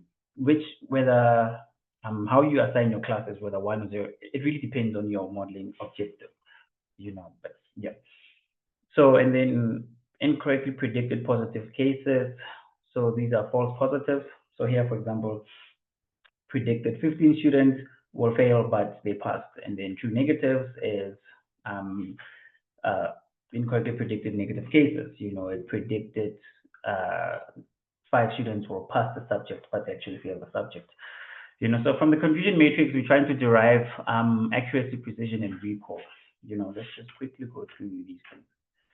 So accuracy is, of all predictions, what percentage were correct? How many total predictions did we get correct? And then this is the formula. Accuracy alone is not enough to properly evaluate a classification model. When one class is where we may have a high accuracy but useless model. So this is where we need to use precision and recall. So precision says that of all predicted positive cases, what percentage were correct? So for example, for class 0, 65% of the times the model predicted 0. So essentially saying precision is let's say 100 students fail. No, let's say we predict 65 students fail. How many of those 65 did fail? So that's precision. And then recall saying of all actual positives, what percentage were predicted correctly? Helpful when we're concerned with the false negatives. And then that's the formula there. The prioritization between recall and precision depends on our modeling goals. What matters most to you. However, we always need to find a balance between the two. Again, modeling goals are different. If you're trying to, there might be models where you want to optimize for precision, and then there might be cases where you want to optimize for recall. Again, it really depends on what your modeling goals what is it that you're trying to do with this machine learning project, and always evaluate the cost of a wrong prediction. So in our case, for student success, we want to prioritize recall. That's what we want to focus on. To say that if 100 students failed, these are the end results. 100 students failed. How many did we actually catch? Because if we don't catch a lot of them, then our recall is low, and that's very bad for business. Because if we have very low recall, it means that if we cannot detect students who fail, I mean, these students, they cannot graduate within record time. If it's a compulsory subject, your teaching output grants are decreased because of your graduates, then there's your space is to the brink. Now you cannot accept new students because of space capacity, all these sorts of things. So these are things that you need to think about when optimizing for recall or precision. Again, really depending on your modeling goals. So if we look at our confusion matrix, so here we're saying that the model is saying that, so we predicted 126 students would fail, and they did fail. Predicted 176 students will pass, they did pass. And then here it predicted that 60 students will fail, would pass the subject, but they failed, and vice versa. So yeah, I'll just give you guys the presentation so that you can understand properly, the distinction between recall and accuracy. And precision. So again, but in our particular goal here, we're trying to optimize for recall. We're trying to have a low number as this as possible. Because for example, it is better to say that a student will fail, but then they pass, as opposed to saying that a student will pass, but then they fail. That has a greater consequence than the inverse. In any case, so let's just run uncomment accuracy score. Uncomment accuracy score, and then just run that. You'll see that our accuracy is 72%, and then uncomment precision score as well. Here we have a 68% precision, and then our recall is 67%. Are we all here? Do we have it?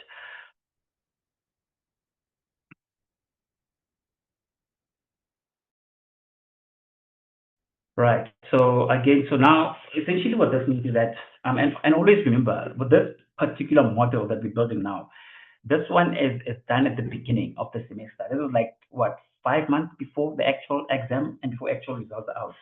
So we can see that 5 months prior, and also before any academic activity takes place. So 5 months prior the exam, and without taking any academic activity into account, we can already see that our models predict, the accuracy for our model is 72%. So it got 72% of its predictions correct. And then the recall as well is at 68%, meaning that out of 100 students who failed, it correctly identified 68 of them will fail. And this is quite good, when you take into account that, again, no academic activity, we don't have any academic activity data in our data set. We don't know how well they did in their first test, their second test. You don't know whether they're attending class. You don't know who their lecturer is. We don't know anything about the new year. We just know that these are students that are just coming in, and we're running our model. So we can see that very, very good. Yeah. Sorry, is there any reason why your figures are not the same as mine, especially on the accuracy score? You got a 70 something, I've got a 60 something here. So you got a I've got a 69, and I think you've got a 71. So is there any reason why you put in two different scores? Yeah, on accuracy. I see that. It's probably how our models trained. Do you know what? The random state, because normally I use the np.random seed, but this time I just use a random state. But it's not all too different, Yeah. Not that, but yeah. So, because what it did also got a 69. So yeah, what it did is that again, because of we remember the training is done at random, so it means that it did not use the same um the same students for the training, and then so forth and so forth. I should have used the np.random seed, because usually that's what I use to make it constant. I'll just upload the new code for you guys, where we use the random seed as opposed to random state, because I've never used this. I just thought that this works the same way. But Okay, no problem. Nonetheless, so we can so we can see our precision score, recall score. So obviously it means that these numbers are different for you as well. But again, not all too different, when you consider, given the givens, like that this is the beginning of the year and stuff. Okay, let's not touch on soft classification. This was just a side note. You can read up on what soft classification is. Again, it's very important depending on your modeling goals as well. So let's just keep through everything up until the feature importance. So when we get to feature importance, I need you to uncomment the second line. So the first line must be commented, the third line must be commented, and uncomment everything under the create data frame. And then leave the plot feature importances commented, and then uncomment everything underneath that. So you should have something that looks like this. Please confirm. If you don't have something that looks like this, just let me know before you actually run the code. All right, and then we run the code. So this is to address the second research question that we had. You remember the questions that I said, put them at the back of your mind. So this is that, remember, we wanted to know which student-related features contribute the most to the outcome. So we can see that how much you got in metric, how much you got in metric plays a significant role in whether you pass the subject or not, for accounting as well as for English. But obviously accounting has more weighting, and whether you're repeating the subject or not. So we can see if you're repeating the subject or not, that also has that is also a strong indicator whether you pass the subject or not, and then if your gender is male, and then whether you're in res or not as well. So this is what we can already derive from this. So essentially we're predicting on new students. We might want to separate these students, bucket them, saying that, for example, if you're male, then you're likely to fail. So then you have different interventions for the guys compared to the other gender as well. As well as for in res. That makes sense. In res, yes, because the students who are not in res, I think when you're in res, you absolutely need to pass, otherwise you get kicked out. So it would make sense why students who are in res have a stronger chance of passing the subject or not.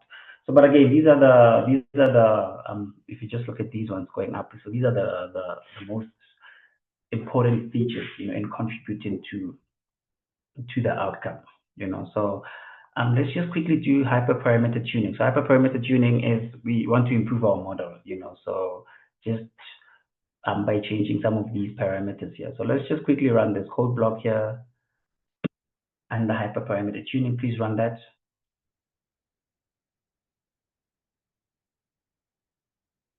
And then let's run this one as well. We see np.random.seed.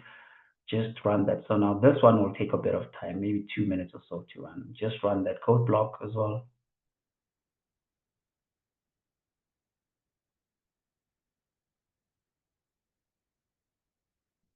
Yeah, this will take about 2 minutes or so. So what's happening here is that the model is going through all these parameters and finding the best possible combinations to improve the results that we had.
Right. Mine is done. Who's not done? If you're not done, just say that you're not done. Mine is done now. Text message. All right. So, all right. I'm assuming that everybody's done now. So let's just uncomment everything under generate confusion matrix. And then just run that code block. We will see now that our confusion matrix looks a lot different compared to the first one, where I had correct predictions was my two positives were 126, and now it is at 132. You know, and then just uncomment this code block at the very end as well. We now will be showing precision, accuracy, recall, and F1 score as well. So you can see that the numbers have increased after we've tuned the model. You know, after we have improved the model, you can see that the figures should have increased as well on your end. You know, if you compare the accuracy compared to the accuracy we received earlier on. You know, so here we had here we're 71. Yeah, well, it's likely increased to like 74 now. And then the last thing that we will do is that now we are going to save this model. Save, just uncomment pickle.dump and then run that.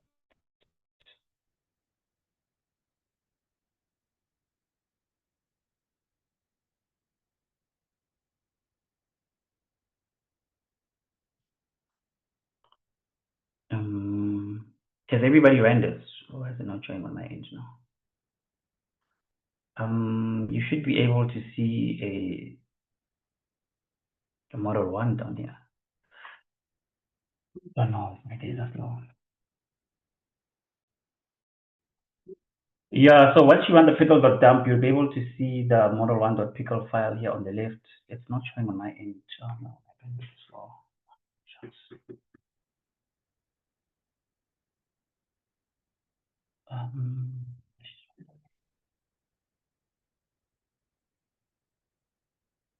All right, guys, just please give me a second.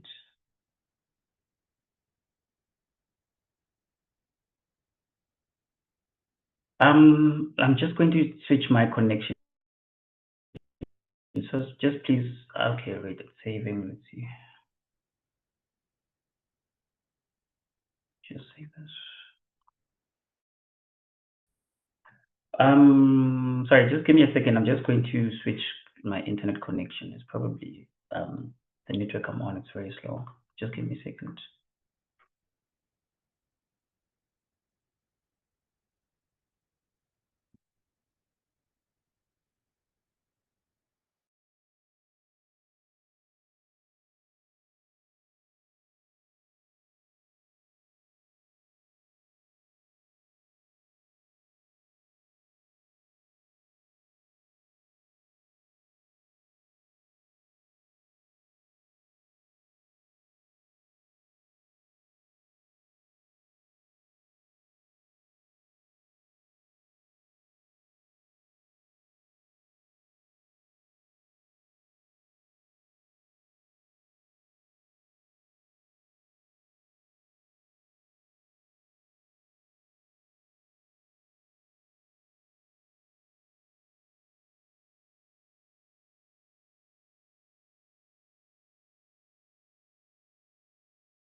Sorry, guys, I got disconnected again, but I'm back now.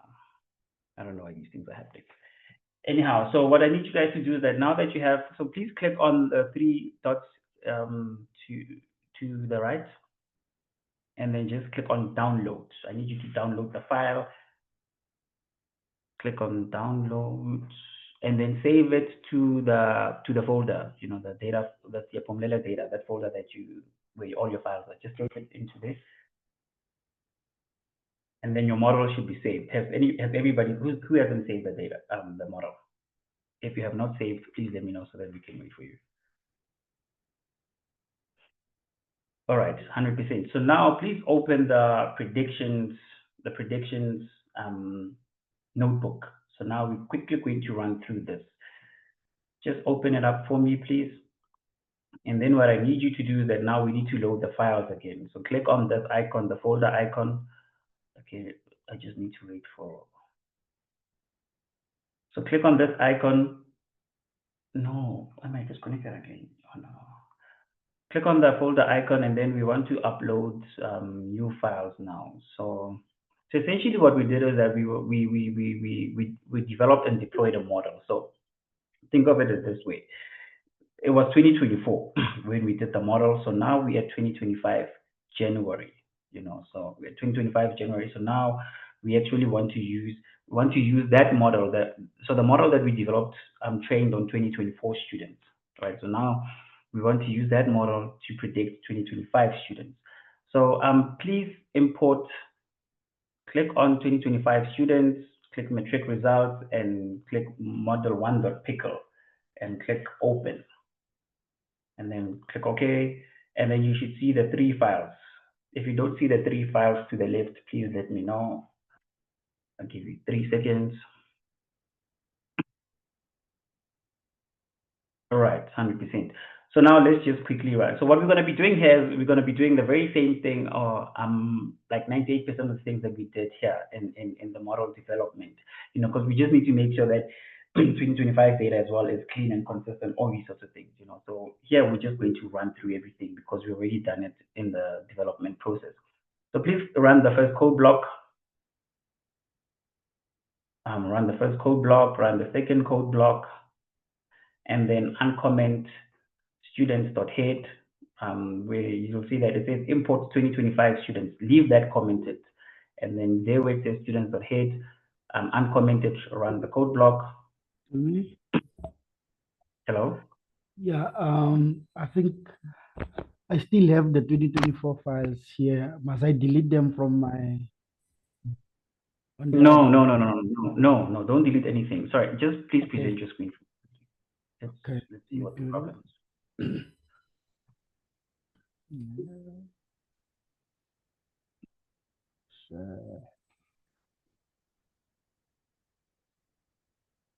No, you need to open the other one, the predictions file. Where is it? Oh, okay.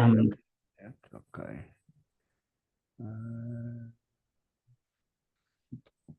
Yes, click upload notebook. Upload, okay.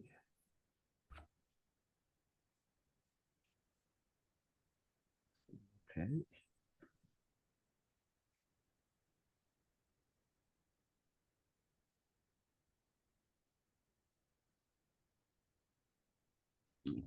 And add those files. Wait for it. There's the icon there. Okay. Now you need to add 2025. 2025 students, metric, and yeah, and that one. Yes, open. Okay. Okay, thank you. All right, please run the code there. Yeah, just please stop sharing for me. Okay. All right, so okay, where are we now? Okay, let's import the English metric results. Please run that code. Import accounting metric results. Run that code. And then we're going to run the code where we're saying that we're adding English results to the student data frame. Run that. And then the one underneath as well, run that. And now we are at students.info. If you're not at students.info, please let me know. And you should be seeing what I'm seeing. So we can see that in 2025, we have a total of 2,331 students. We have a few missing English results and a couple of missing accounting results as well. Who is not at students.info? I think we're all here. Are we all here? Because all you had to do was just run the all the above code, So if you're not here, just let me know. I'll give you 5 more seconds. All right, great stuff. So let's just uncomment this one where it says determine unique categorical values. Again, remember the same process as we did in our development. So here we can see that all our data is consistent. And now we just want to fill in the null values that we had for accounting and English. So please run that code as well. And then what we want to do is that we want to create this new feature as well, the repeating, you know, where we're looking at your academic year, we're comparing it to when we first registered. Uncomment students.head, run that. And then let's just run all the code below as well. You know, students.drop, please run that. And then this line of code where it says we're creating a new data frame, students1_WT1. Please uncomment it. Leave the create copy commented out. The one underneath uncomment, and then just run that code. And now we're going to run the code. Encode categorical columns. Please run that, and then run the code underneath as well. And then please uncomment everything here. Where it says create new columns create new columns for our data frame, not our data frame, for our data frame. Please uncomment all the code there, and then just run that. You should see a data frame like this. Is everybody here? Who's not here? So essentially, at the end of the data frame, you need to be able to see predicted results M1 and prob_favor M1 at the end of the data frame. Yes, Ashton? I'm getting an error message under the encode categorical columns. I can quickly share my screen. Yes, please. Is everybody else getting an error? Who's not getting it? No, so yeah, if someone else is getting an error, please say.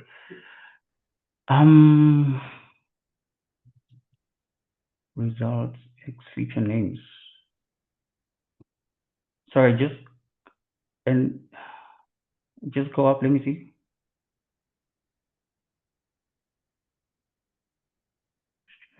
Here, so now just go up to the very top. I just want to see something. All right, let's go back down there. Is anybody else getting the same error, or are we good? If you're getting an error, please let me know. Just go back. I just want to see what the error message is now.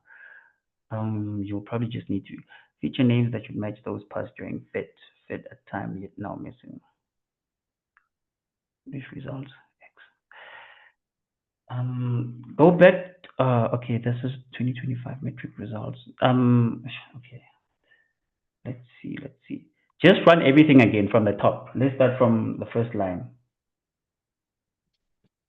Yeah, just run everything again. Run that model 1, run that 2025 students, just run that. English columns. Yes, run that.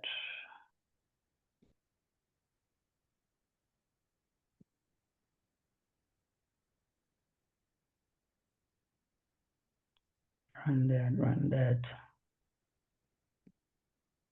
Academic, yeah, run that, yes, and then run that one there.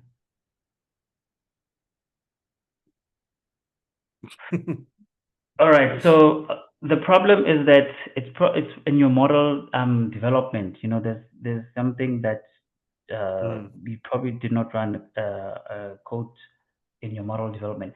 Let's just quickly go through it. Let's see. Go back to the other file, the model development file.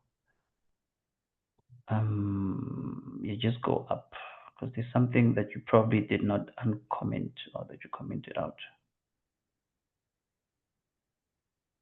Just run everything. But no, the problem. Okay, don't run everything, because if you do that, then you still get the same error. There's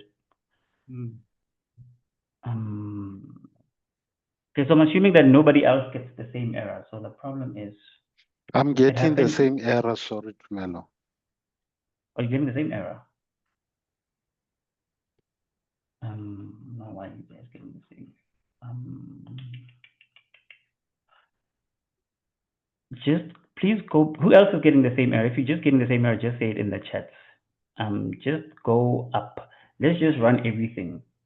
Click on the project now. The tune random forest will take long. Because we were meant to stop here at saving the model. I didn't do anything after that. Yeah, no, the problem is before that. Just scroll up. Scroll up there where we scroll. I'll tell you where to stop. Scroll up. The problem is when the splitting happened. Scroll up. Up, up, up. Up again. Right here, just hang on, just go down for me. But you did create the copy. Do you know what? Just see if you just run everything. Just click there where it says run all. Okay. Yeah, let's just give it 2 minutes. We're going to run everything.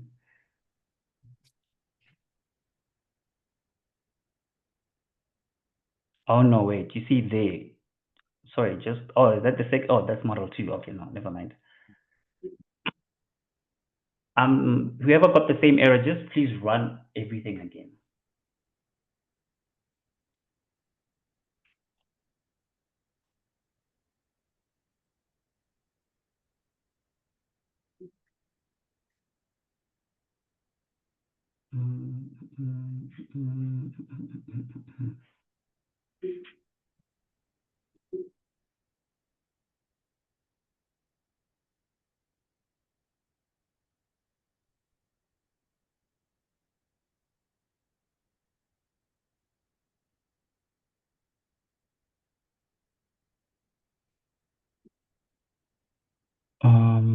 Import test one. Is it done? The other file done? No, it's still done. Oh. Oh yeah, it's tuning the hyper. Okay, yeah, let's just give it a couple of times.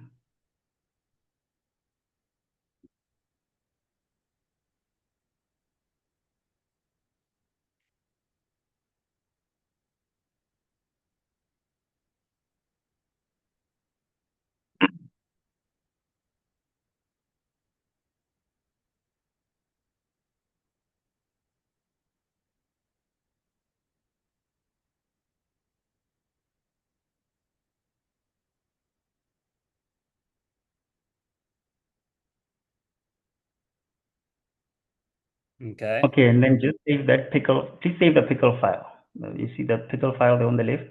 Just save that. Yeah, download it. And then save it to just overwrite the one that you have now.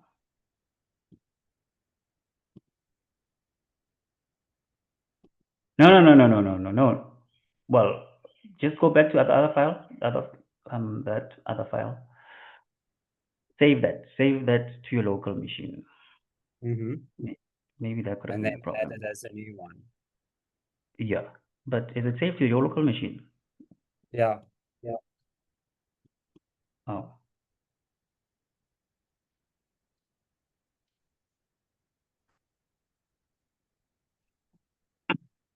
Yeah, that's it there. Yeah. Wait, 2025. Sorry, Ashton, can you go to the folder where it's saved, the model one, the one that you just saved now? I just want to see it. Let's just go to the folder, to the data folder that you were given. Hang on. I'm not sharing my browser. So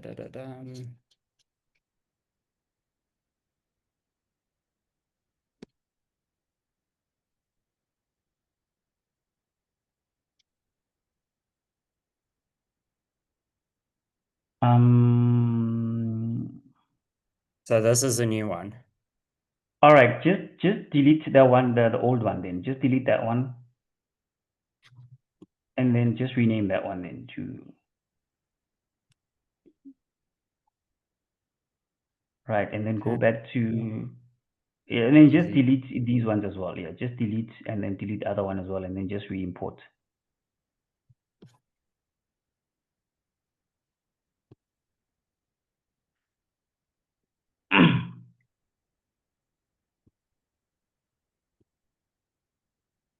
And then just run everything. Click run all.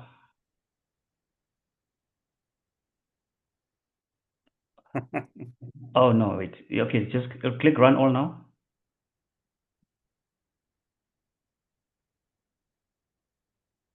Okay, let's go down, go down. Where's that error? We're still getting the same error. Go down.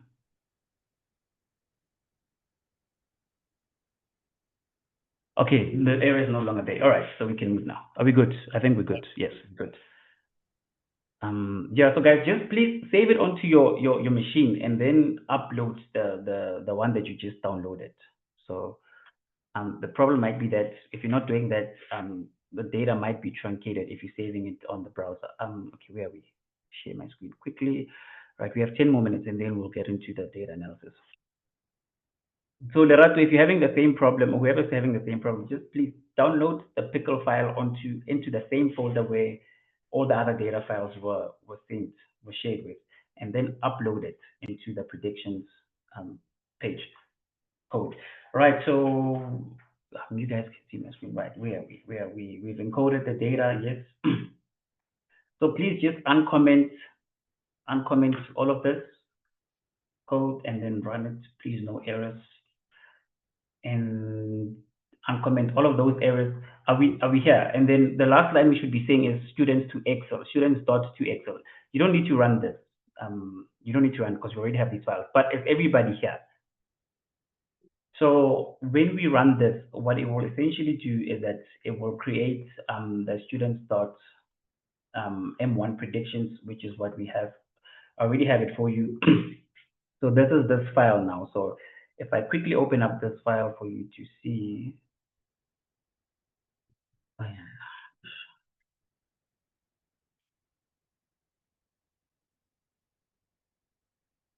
No.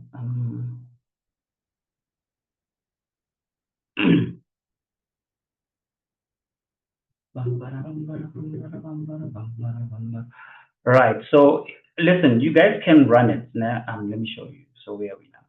You guys can, although you already have it, if you just uncomment this and run it, it will just be saved on the left here, and then you can just download it. But please don't, because we already have it. So essentially, this is what you will see. This is what it will produce. So again, remember, these are the 2025 students beginning January or February when students register. So we can already see for this student, this is the predicted results, the probability that they will fail, and then the risk classification as well. So we classified risk 50 to 60, I think we said it was moderate risk, and then 60 until 75% was high risk, and then 75 to 100, it was very high risk, the probability that somebody would fail. So you can already see. So now what you would do with this is that and now that you have these predictions, you can send this out to your HODs or the people that deal with student success, within that particular department and subject, etc., etc. So what we're going to do now is, can you please open up the Power BI file? Oh, I think I already had it open. Just please open the Power BI file that was shared with you. So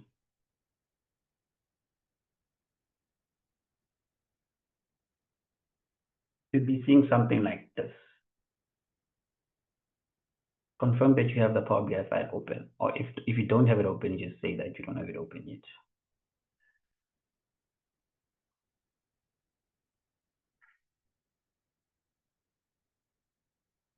Right. So what you'll be able to see is that, okay, so we can see, right, in 2025, okay, so now we're pretending that now we're in February when students register. So we can see that we have 2,331 students, we have 673 repeaters, and then we can see that our first model is predicting, waiting for it to open. Okay, it's fine.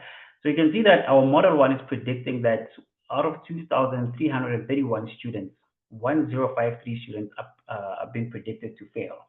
And then you can see that those who are repeating are predicted to fail compared to those who are not repeating.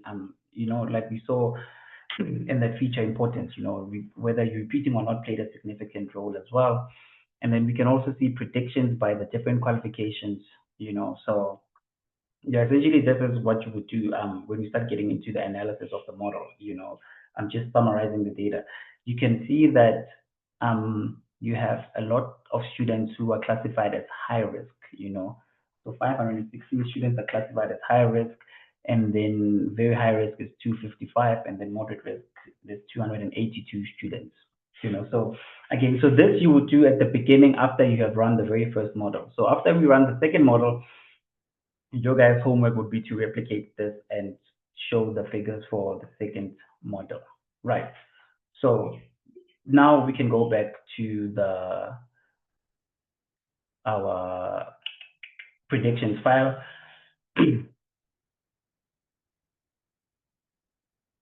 So our predictions file. So again, so what you can do is that I don't actually want to go because I want us to focus on the Power BI now because you have all the code. So what you'll do is that so what you need to do actually before you go to the predictions file, because what we were just doing now was for the first model. Remember, to predict for the first model.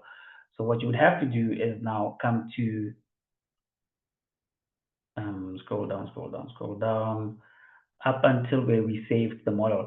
So what we need to do is that we need to follow a similar process for model 2 development. So model 2 development, remember, this is after 4 weeks into the semester. You know, after test 1 data has been written, after students have written test 1, so you would run all this code, you know, so you import the test 1 data. And how much code is here? Okay, we can actually, let's quickly do it actually. So let us import but we will see we need to import the 2024 student. No, we have it, 24 students. Yeah. So let's just please uncomment test 1 results. We're back at the model development code, the workbook for model development. This is where we're at. Because now we're developing the second model, you know, after test 1 results. So let's just run that quickly. That's what you see. And then uncomment with the students. I'm going to merge it with students underscore WT1, run that code. And then we run students.info. We see that we have no null values here, which because we already dealt with it earlier on. And then students.head, we can show it. Let's just quickly go through this. And then we're going to split again into X and Y, and then we're going to do the train and test, and then we run the random forest classifier again. Random forest fit, what's the problem now? Could not convert qualification A. What are we talking about? Let's see.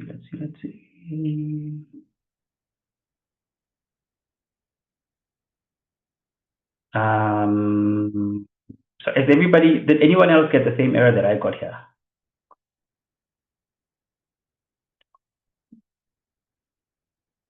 Oh, I did not run the git dummy, so sorry. My bad. Right, so initialize the random forest, we have it. And then, okay, let's just quickly show uncomment everything here so that we can see the confusion matrix as well. There we can see it, and then just uncomment the print statements. So you can already see that, again, using test data now, our matrices, they have increased. You can see that I think accuracy was at about 70, 69, you know, so now it's at 86%. Recall, I think, was just under 70 as well. So now we're sitting at 82%. So that's very, very good. We don't need to run the classification report. Let's just uncomment everything. Just leave feature importances commented out. Oh, and the plot.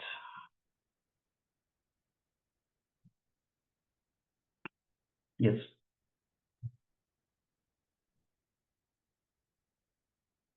Right. So your code should look like this. Leave the first line commented out, and then uncomment out everything underneath, and then leave plot the feature importances commented out as well, and then just run that so that we can see. You can see that now written test 1 plays the most important role in whether in our data set. Remember, in the data set that we have, in whether you pass or not.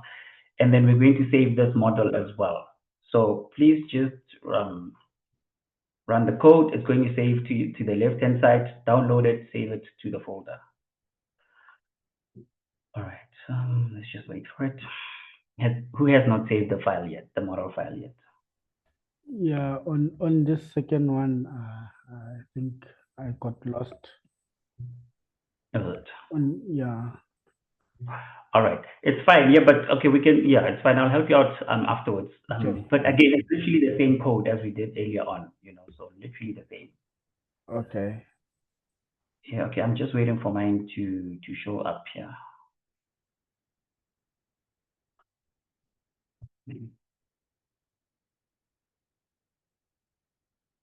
Right, so please, again, download it, save it to the folder. It will be model_2, save it, and then come to the predictions workbook now.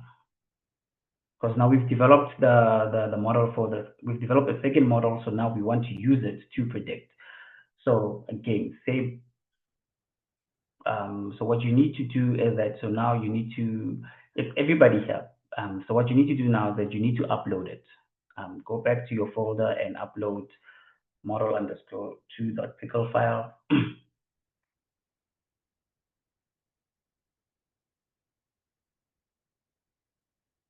Upload it, and then once it's done, we're going to run all the code now. So we run the first one, which is, because now we're here now, we will, okay, sorry, I'm typing error. We will use model 2 to predict at-risk students after test 1. So we load the model and then just run the second code block as well. You don't need to uncomment the results, and then run the third one. Everything else you can just leave commented out because it's the same data that we will see as above. You know, just here where it says encode the data. This is where just you can skip students.info, students.head, and then students.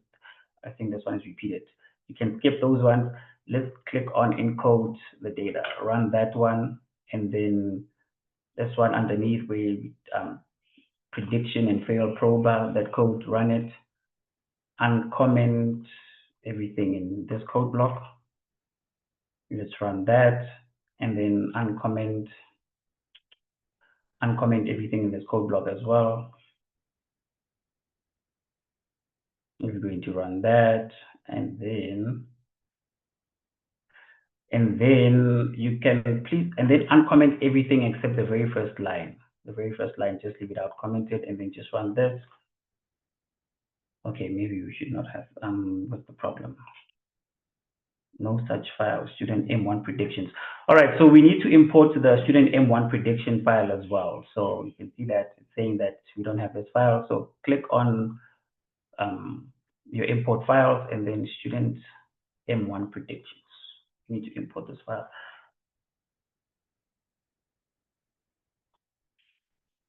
Okay, wait.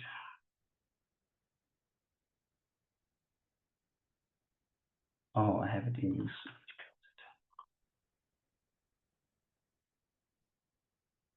Import student M1 predictions. All right, and then we can run this code block. Right, I mean, normally what I do, I never work with Excel files or CSV files. Normally what I do that everything is always sent back to the database. You know, whenever there's an update, you just run an update script to update the database so that everything sits on the database and you can just query the database. So yeah, I never, you never see me creating Excel files or CSV files. So I just work strictly with the database. But for the purpose of this exercise, we need to do it. Again, you don't need to run this because we already have it. So right. So now, so what have we done so far? So now we have predicted students at the beginning of the year. Let's just go back to the Power BI file. We have predicted students at the beginning of the year, which is what we have here. So now we have we ran model. So now we've developed the second model as well. So remember, that's done after test 1. So now let's say we are 5 weeks into the semester. So now we just want to see an analysis, you know. We just want to see an analysis because remember, one of our research questions was, you know, how soon in the semester can we start predicting, you know. So for example, we can see that, okay, what is it that we're showing here? Oh, here, sorry, we're still showing model 1 analysis. Yeah. So we can see that we had 516 students predicted as high risk, 255 as moderate risk. And then, right, so test 1 has been written. So we can see that if you fail a test, it's going to be pink, otherwise it's blue. So we can see that students who are classified as high risk by model 1, remember this is 0 weeks into the semester. As soon as they register, we run the prediction. So 4 or 5 weeks after the semester, after the beginning of the semester, yeah, after they've written test 1, we can already see that those who are classified as high risk, so essentially 516 students who are classified as high risk, you have 297 of them, they failed test 1. you know. Now remember, just because you fail a test does not mean that you fail the subject. But here, what it is that we're trying to see that, you know, those that we're predicting will fail. How are they doing academically? You know, are they struggling? And that's the continuous monitoring that we want to do. You know, and then we can also see that also students who were classified as high risk by the first model, they failed. A lot of them failed the first test compared to those who passed the test one. You know, and then on this table here on the left, we can see that what are we showing here? So we're showing risk statuses by model one. So high risk, and then we can see. So yeah, okay. So here, what we show you that students who are classified as high risk by the first model, how many of them are predicted to fail by the second model? Remember, we run the second model when after test one. 4 weeks into the semester. You know, first model is as soon as they register. Second model is after 4 weeks, 5 weeks at the most. You know, so we can see that 301 students who are predicted to fail by model 2, and these students were classified as high risk by the first model. You know, and then we can see that those that were classified as high risk by the first model, after test 2 was written, 215 of them were predicted to pass by the second model, and so on and so on. You know, we can see moderate risk as well. You know, we can see that the students that were classified as moderate risk and are anticipated to fail by the second model, there's 118 of them. You know, so that's what we can see from this table down here at the left. And then here, what are we showing here? So here we're saying that, so we're looking at whether or not you failed test one. So we can see that students that failed test one and were predicted to fail by the first model 5 weeks before the test was written. So 5 weeks before the test was written, you had 156 students that were predicted to fail, and these students failed the test. And then, so, I mean, if we want to do we'll do that later. And then, so here we'll see that you have 273 students that failed test one, but they were predicted to pass the subject. You know, and then you can already see that students who passed the subject, who passed the test, but were predicted to fail as well. And then you can see that, I mean, this is what we'd be interested in, you know, to see that we had students who failed the test one, and then already these 586 students who failed test one, they were predicted to fail the subject, you know, at the beginning. I just want to do the percentage. 586 plus 273 is 859. So all in all, we had 859 students who failed the subject, who failed test one. So it's 273 plus 586. So again, all in all, we have 859 students who failed test one. So what we're going to do is that we're going to say 586 divided by the 859. And then we can see that if you do that calculation, you'll see that 68% of the students who failed test one were predicted to fail the subject by the first model. Sorry, is everybody following here? Are we following the analysis? Like, everybody understanding what I'm trying to? If you're not understanding, please say it. You're not understanding. So yeah, again, remember what we're trying to do, especially with model one, is that we want to see, you know, as time goes on, how well can it tell us, the students, those that are classified as at being at risk of failing, how well or how bad are they doing academically, you know, before we get into the test two and even before exams, you know. So that's what we have for model one. And then I have a small exercise for us to do here. So these are the instructions. So show number of students by risk category. So essentially here, what we're going to do is that we take the same thing, but this time for model two, and all of the measures on the correct predictions. Just look, if you look at the, okay, this was not supposed to happen, but if you look at this correct predictions table, I don't know why this happened. Correct predictions table. So there are all the measures for you that you need to use. Because now, remember, test one has been written. So now we want to give the HODs, the academic excellence officers, new data now. We want to predict on results after test one, because we've already done it after the model one, before the test was written. So now we want to see, after the test one has been written, what are the anticipated results?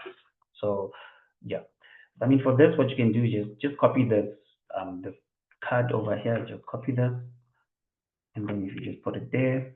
But now this time, instead of taking predicted fails M1, we will take predicted fails M2, and we need to change the risk status. So what we can see, sorry, has everybody done this? Remember, data analysis was part of this entire project as well, the continuous monitoring.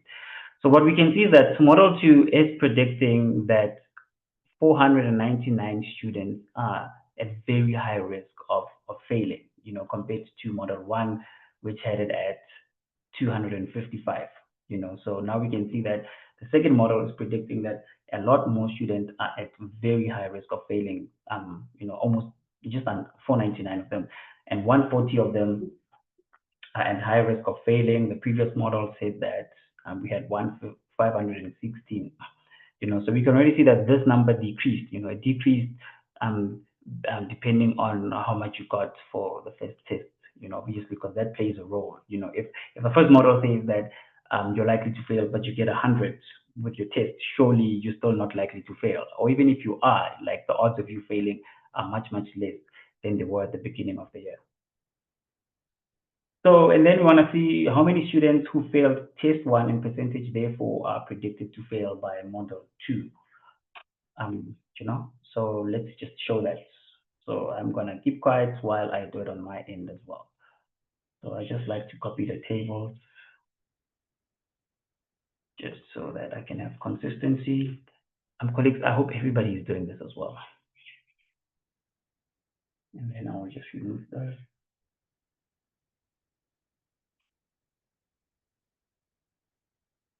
Right, how many students who failed test 1 are predicted to fail test 2? So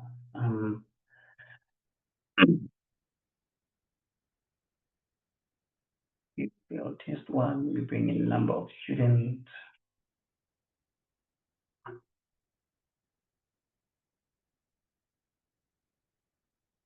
Number of students, and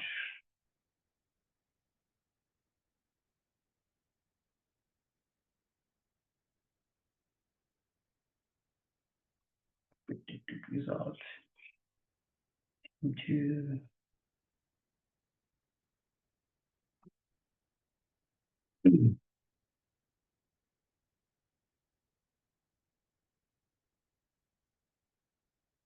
you take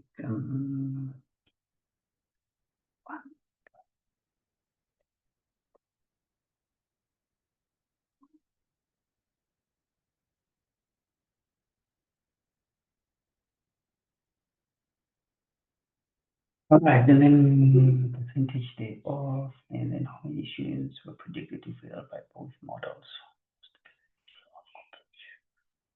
How many students? Let's just copy this.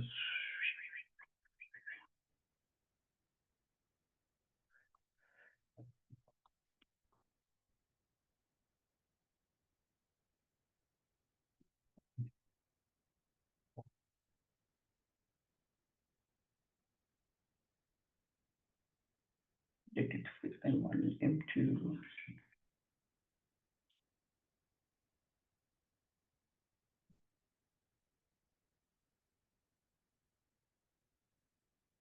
What is the percentage?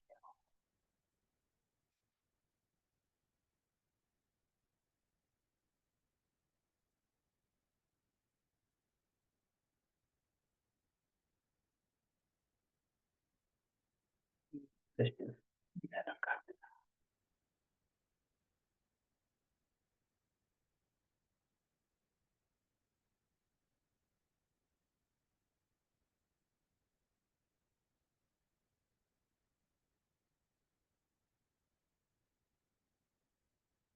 Predictions, let's add that.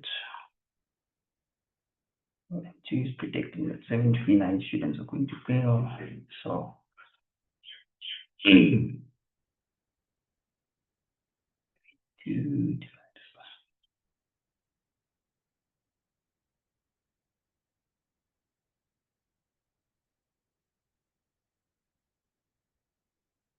by. Colleagues, if everybody is with me, yeah, I figure that might have been difficult, particularly because you don't necessarily understand the measures as well. So yeah, might have been difficult to do this. But all right, let's just do it. So again, so now we're in week 5 of the semester. So now we want to show the number of students by risk category, which is what we have here. And then, so here we're just showing the total number of predicted fails by the second model. Remember, if you remember, the first one predicted 1,053. That's what as soon as they register. So 5 weeks into the semester, so now the predictions have slightly decreased to 729 students. You know, that the second model is predicting to fail. So now, how many students who failed test 1 and the percentage thereof are predicted to fail by model 2? So if we look at test 1, we can see that, again, 651 plus 208. So there's 859 students who failed test 1. 859. So what we need to do now is take the 651 divided by 859. So 76% of the students who failed test 1 are predicted to fail the subject, you know. So again, you can see that this is an alarming number. Again, you know, you send this to the HODs, executive deans, whoever it is that is in charge of interventions, and then you tell them that, hey, listen, a lot of the students who failed your first test, again, 76% of them are predicted to fail, you know, the subjects at the end of it all. And then the last bullet point instruction was how many students that were predicted to fail by both models, and what is the percentage thereof compared to total fail predictions. So we can see that, okay, we don't need this number of students. So yeah, we can see that we have 582 students who failed both, no, that were predicted to fail the subject by both the first model and the second model. You know, so and then 582 divided by the total predictions by total predicted failed by model 2 would be 582 divided by so it's giving me 80%. So again, very, very scary numbers when you think about it. So it's saying that, listen, 80% of the students who are being predicted to fail by the second model, 80% of those students were predicted to fail by both models. So, you know, both the first model at the beginning of the year before any academic activity had taken place, and after the test 1, 80% of those students are predicted to fail the subject. Now remember, this is done before test 2. Test 2 will take place around 4 weeks later, and then the exam will take place around 4 weeks later as well. You know, so you have about 8 more weeks left of the semester, about 2 more months left in the semester.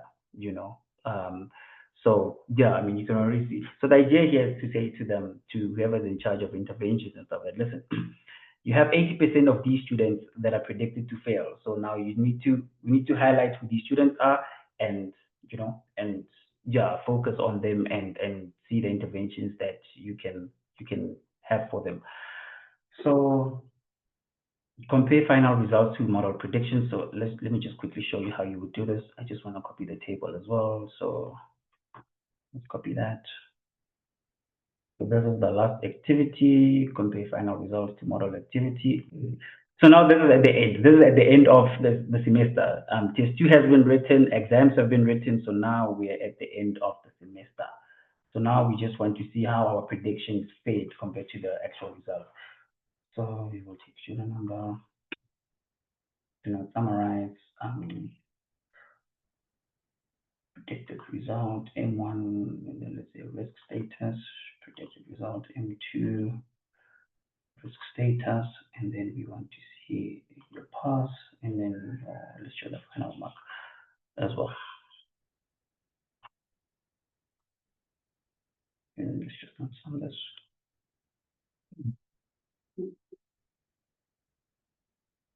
Right, so now at the very end, let me just add a quick slide from, let's say, predicted result M1. Moment.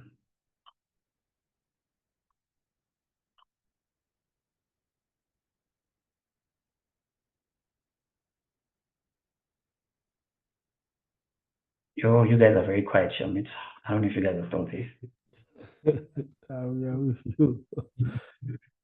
Right, so I just want to show you something, and then let's show number of students as well quickly. Yeah, data analysis, this is Takalani's field of expertise, you know, charts and graphs. I know she's an expert in this. So we will ask her to make these things beautiful for us. Number of students.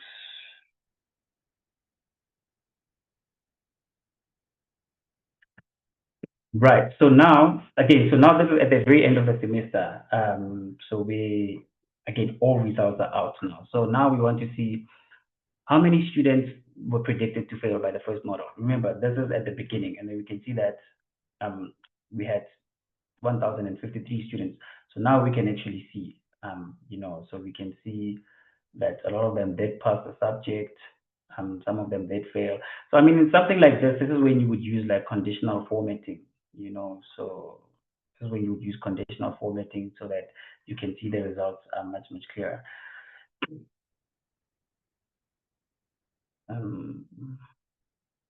Number of students, and then remember we had 729 students who failed.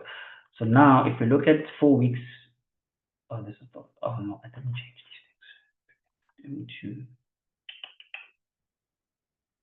predictive result, M2, this must be final result.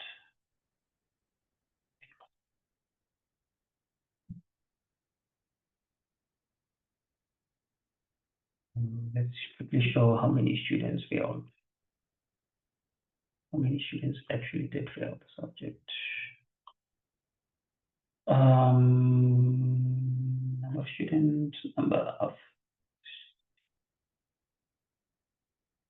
students failed. All right, let's just take it back from the top. So we can see that, okay, all in all, we had 2,331 students, and then 712 of them failed. So in the first model, so we predicted 1053 students would fail, but of those that we predicted would fail, 496 of them actually failed. So almost half of the students that we predicted would fail at the very beginning of the year failed. Just like I think 47%. Let's see quickly.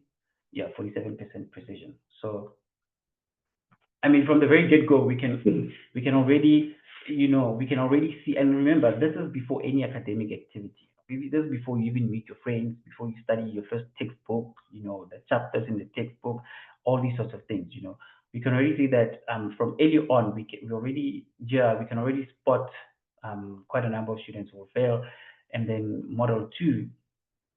So with model 2, what we're saying is that it predicted 729 students would fail, you know, but of those that it predicted would fail, 515 of them did fail, you know. So again, so here we're just filtering by those that the second model predicted would fail. And you can see that, remember, these are the end results. These are the final marks of these students, the final results of these students.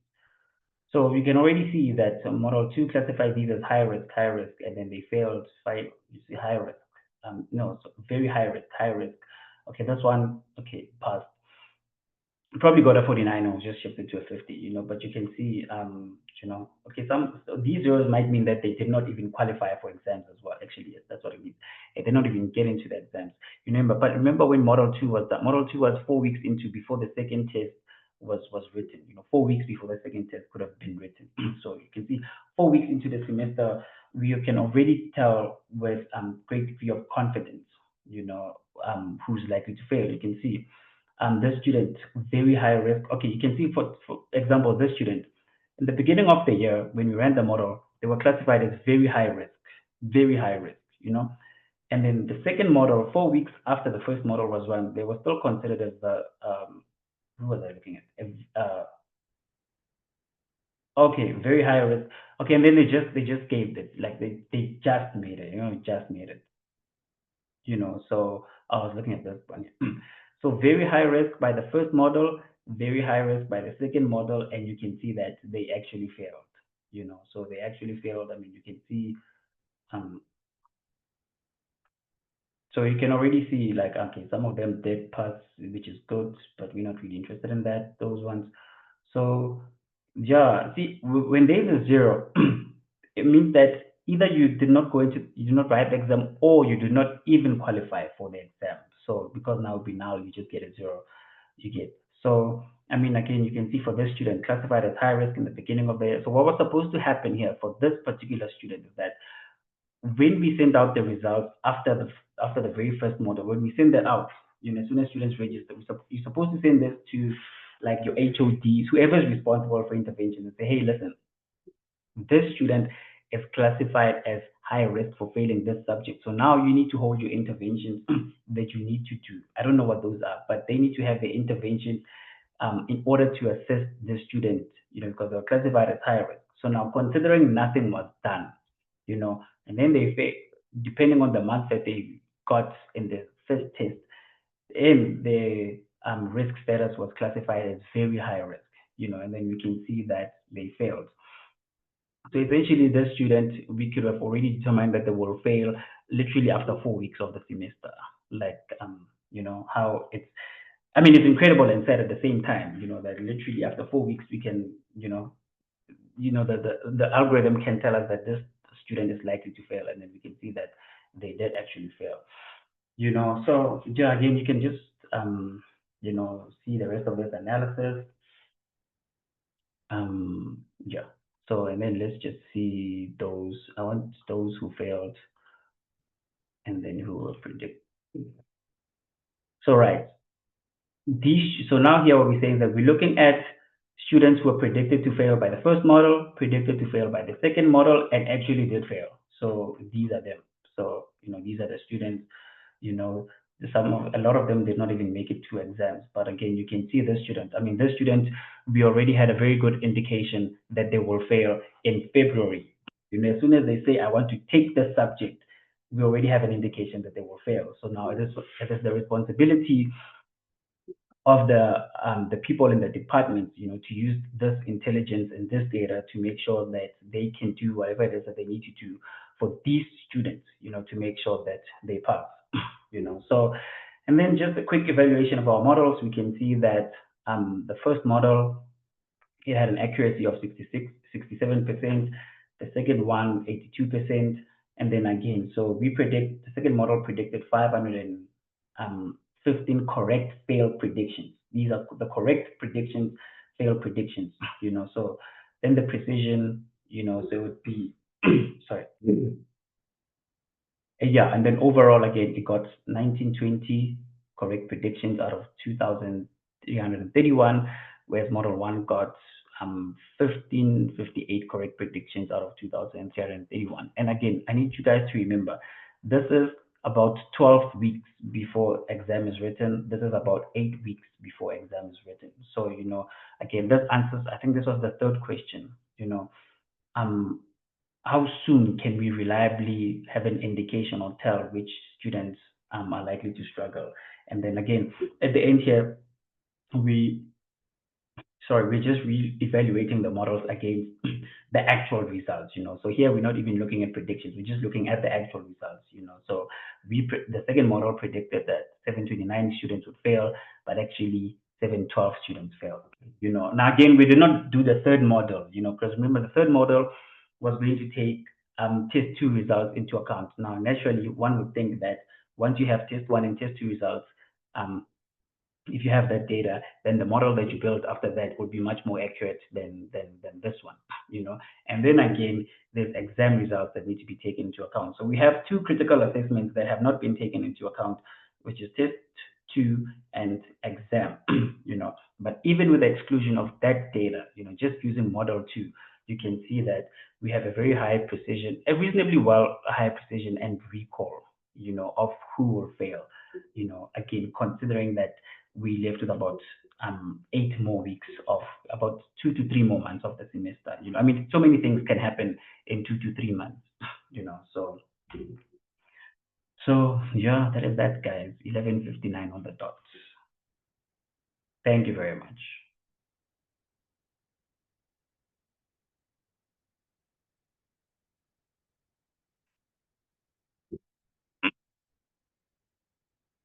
Any questions or comments?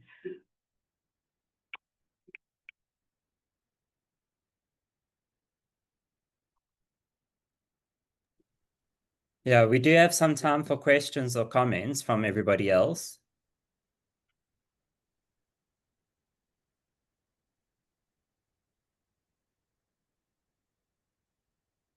Yeah, because like I said, you'll see if we look at the actual work, you'll see that the third model, so the one that we did not do, you can see that it had like the accuracy was very high, 88%, and the special as well as the recall.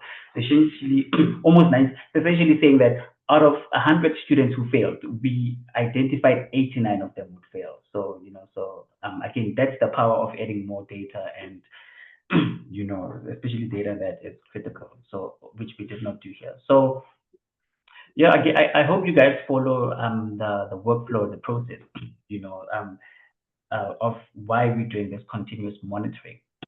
As soon as we say or we anticipate or predict that students will fail, let's see how they are actually doing in the within the semester or academic year. Let's see how well they're doing, and then let's create new predictions based on the new data that we have. I mean, it's kind of like with any recommendation system. Take a lot, Amazon, Netflix, when you click like, it updates its predictions and so forth and so forth. So this is what we were attempting to do here, not to just have one model at the beginning of the year, because I mean, listen, it's good to have an indication at the beginning of the year, fine, but let's see how things change throughout the year, because things do change throughout the year. So a lot can happen in 4 months. So, but yeah, I mean, again, if we can see that 407 students out of the 2,331 students, if we already predicted 407 students at the beginning, in late Jan, early Feb, late Jan, we predicted that these students would fail, and they did fail. So, I mean, it becomes a question of who dropped the ball here, so because you already had this intelligence. I mean, it's like knowing that your house will fall 6 months before it falls, and you do nothing about it. It's like, so, and then it falls, and then like, so, but yeah. Okay, any questions or comments or recommendations?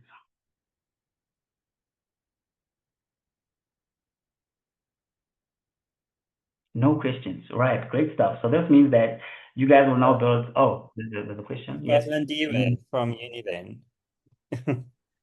Thank you. Good day, colleagues.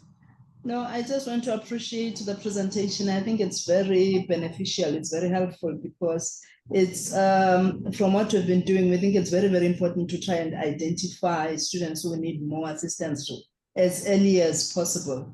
So because identifying them towards the end of the semester isn't that much helpful. So I think this system could really, this model could actually assist if one could put it into practice. Thank you so much.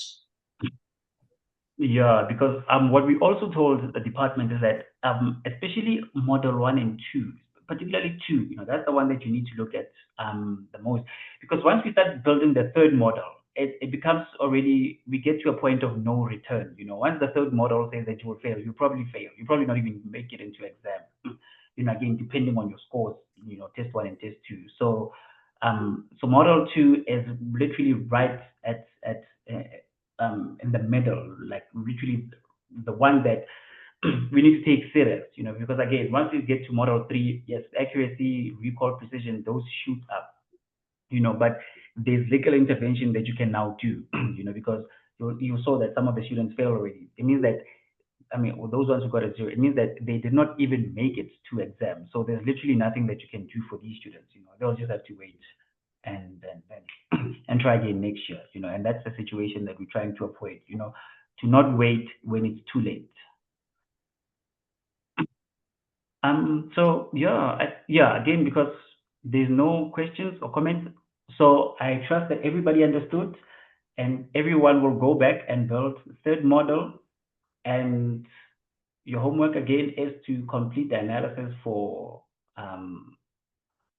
to do the analysis for model 2, the visualization, essentially to repeat the process. Just go through over everything that we've done, and then you will evaluate model 2 for me. Oh, I've already done it actually. Yeah. So right, you go and build the third model. Oh yes, so you're gonna build the third model and then show.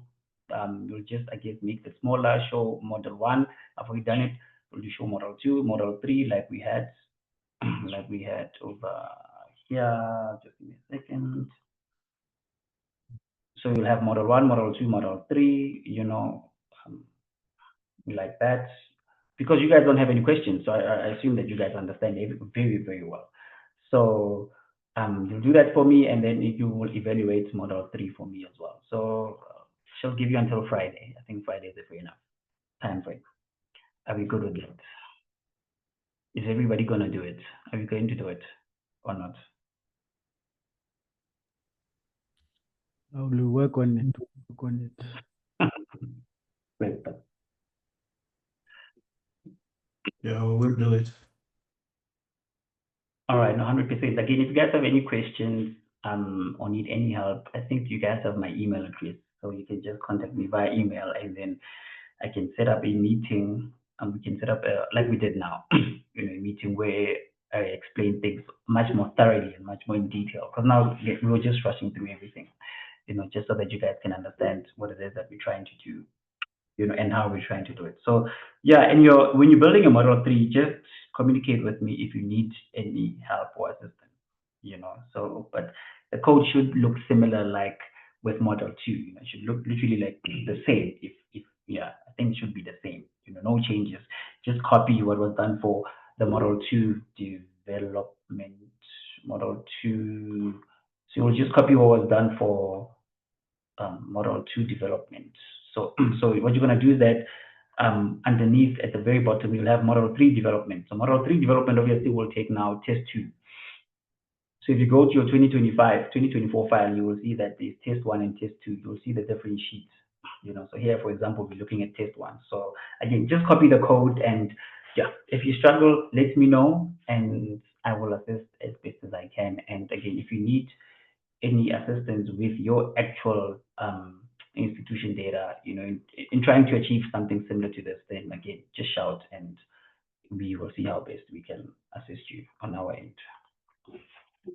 But yeah, I think we have answered the 3 questions that we had, 3 research questions, which is how accurately can we predict? And we have that answer.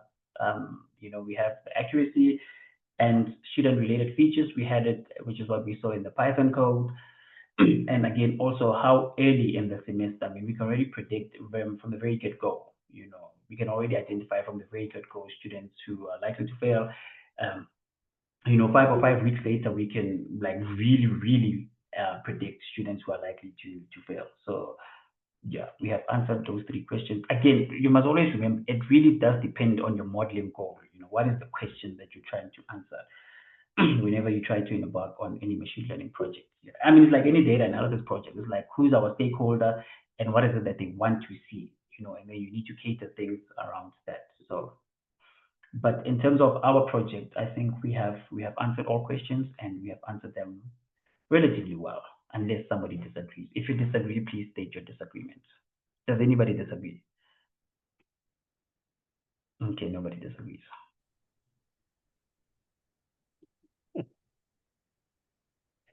Okay, thanks very much. Thanks very much to me for that, and for sharing your work with the Siyaphumelela network. It's much appreciated. I see some people have agreed to the homework, so we'll be sharing the recording with delegates, and if there are any other, with attendees, and if there are any other resources, we can share those too. A reminder to everybody to please complete the evaluation form. Your feedback is appreciated as well. I just want to say on behalf of Sia Pumelelo, a huge thank you to TUT for sharing what you're doing with the rest of the Sia Pumelelo network. I think we can really see the great work that you're doing, and thanks for being so generous in sharing. Okay, thanks very much, everybody. Sorry, can I just add one more thing? If you're very keen on this endeavor of machine learning, just let me know, and then I will share the resources that I have, particularly that book that I spoke about, Designing Machine Learning Systems. So it's a very, very good book. I've read it, and yeah, it has helped a lot. So yeah, let me know if you guys need that. And again, I think you guys will be given my email address, and then we'll communicate further. Thank you very much. Great. Thanks very much. Thanks very much, everybody. Bye. Thank you. Thank you. Bye-bye.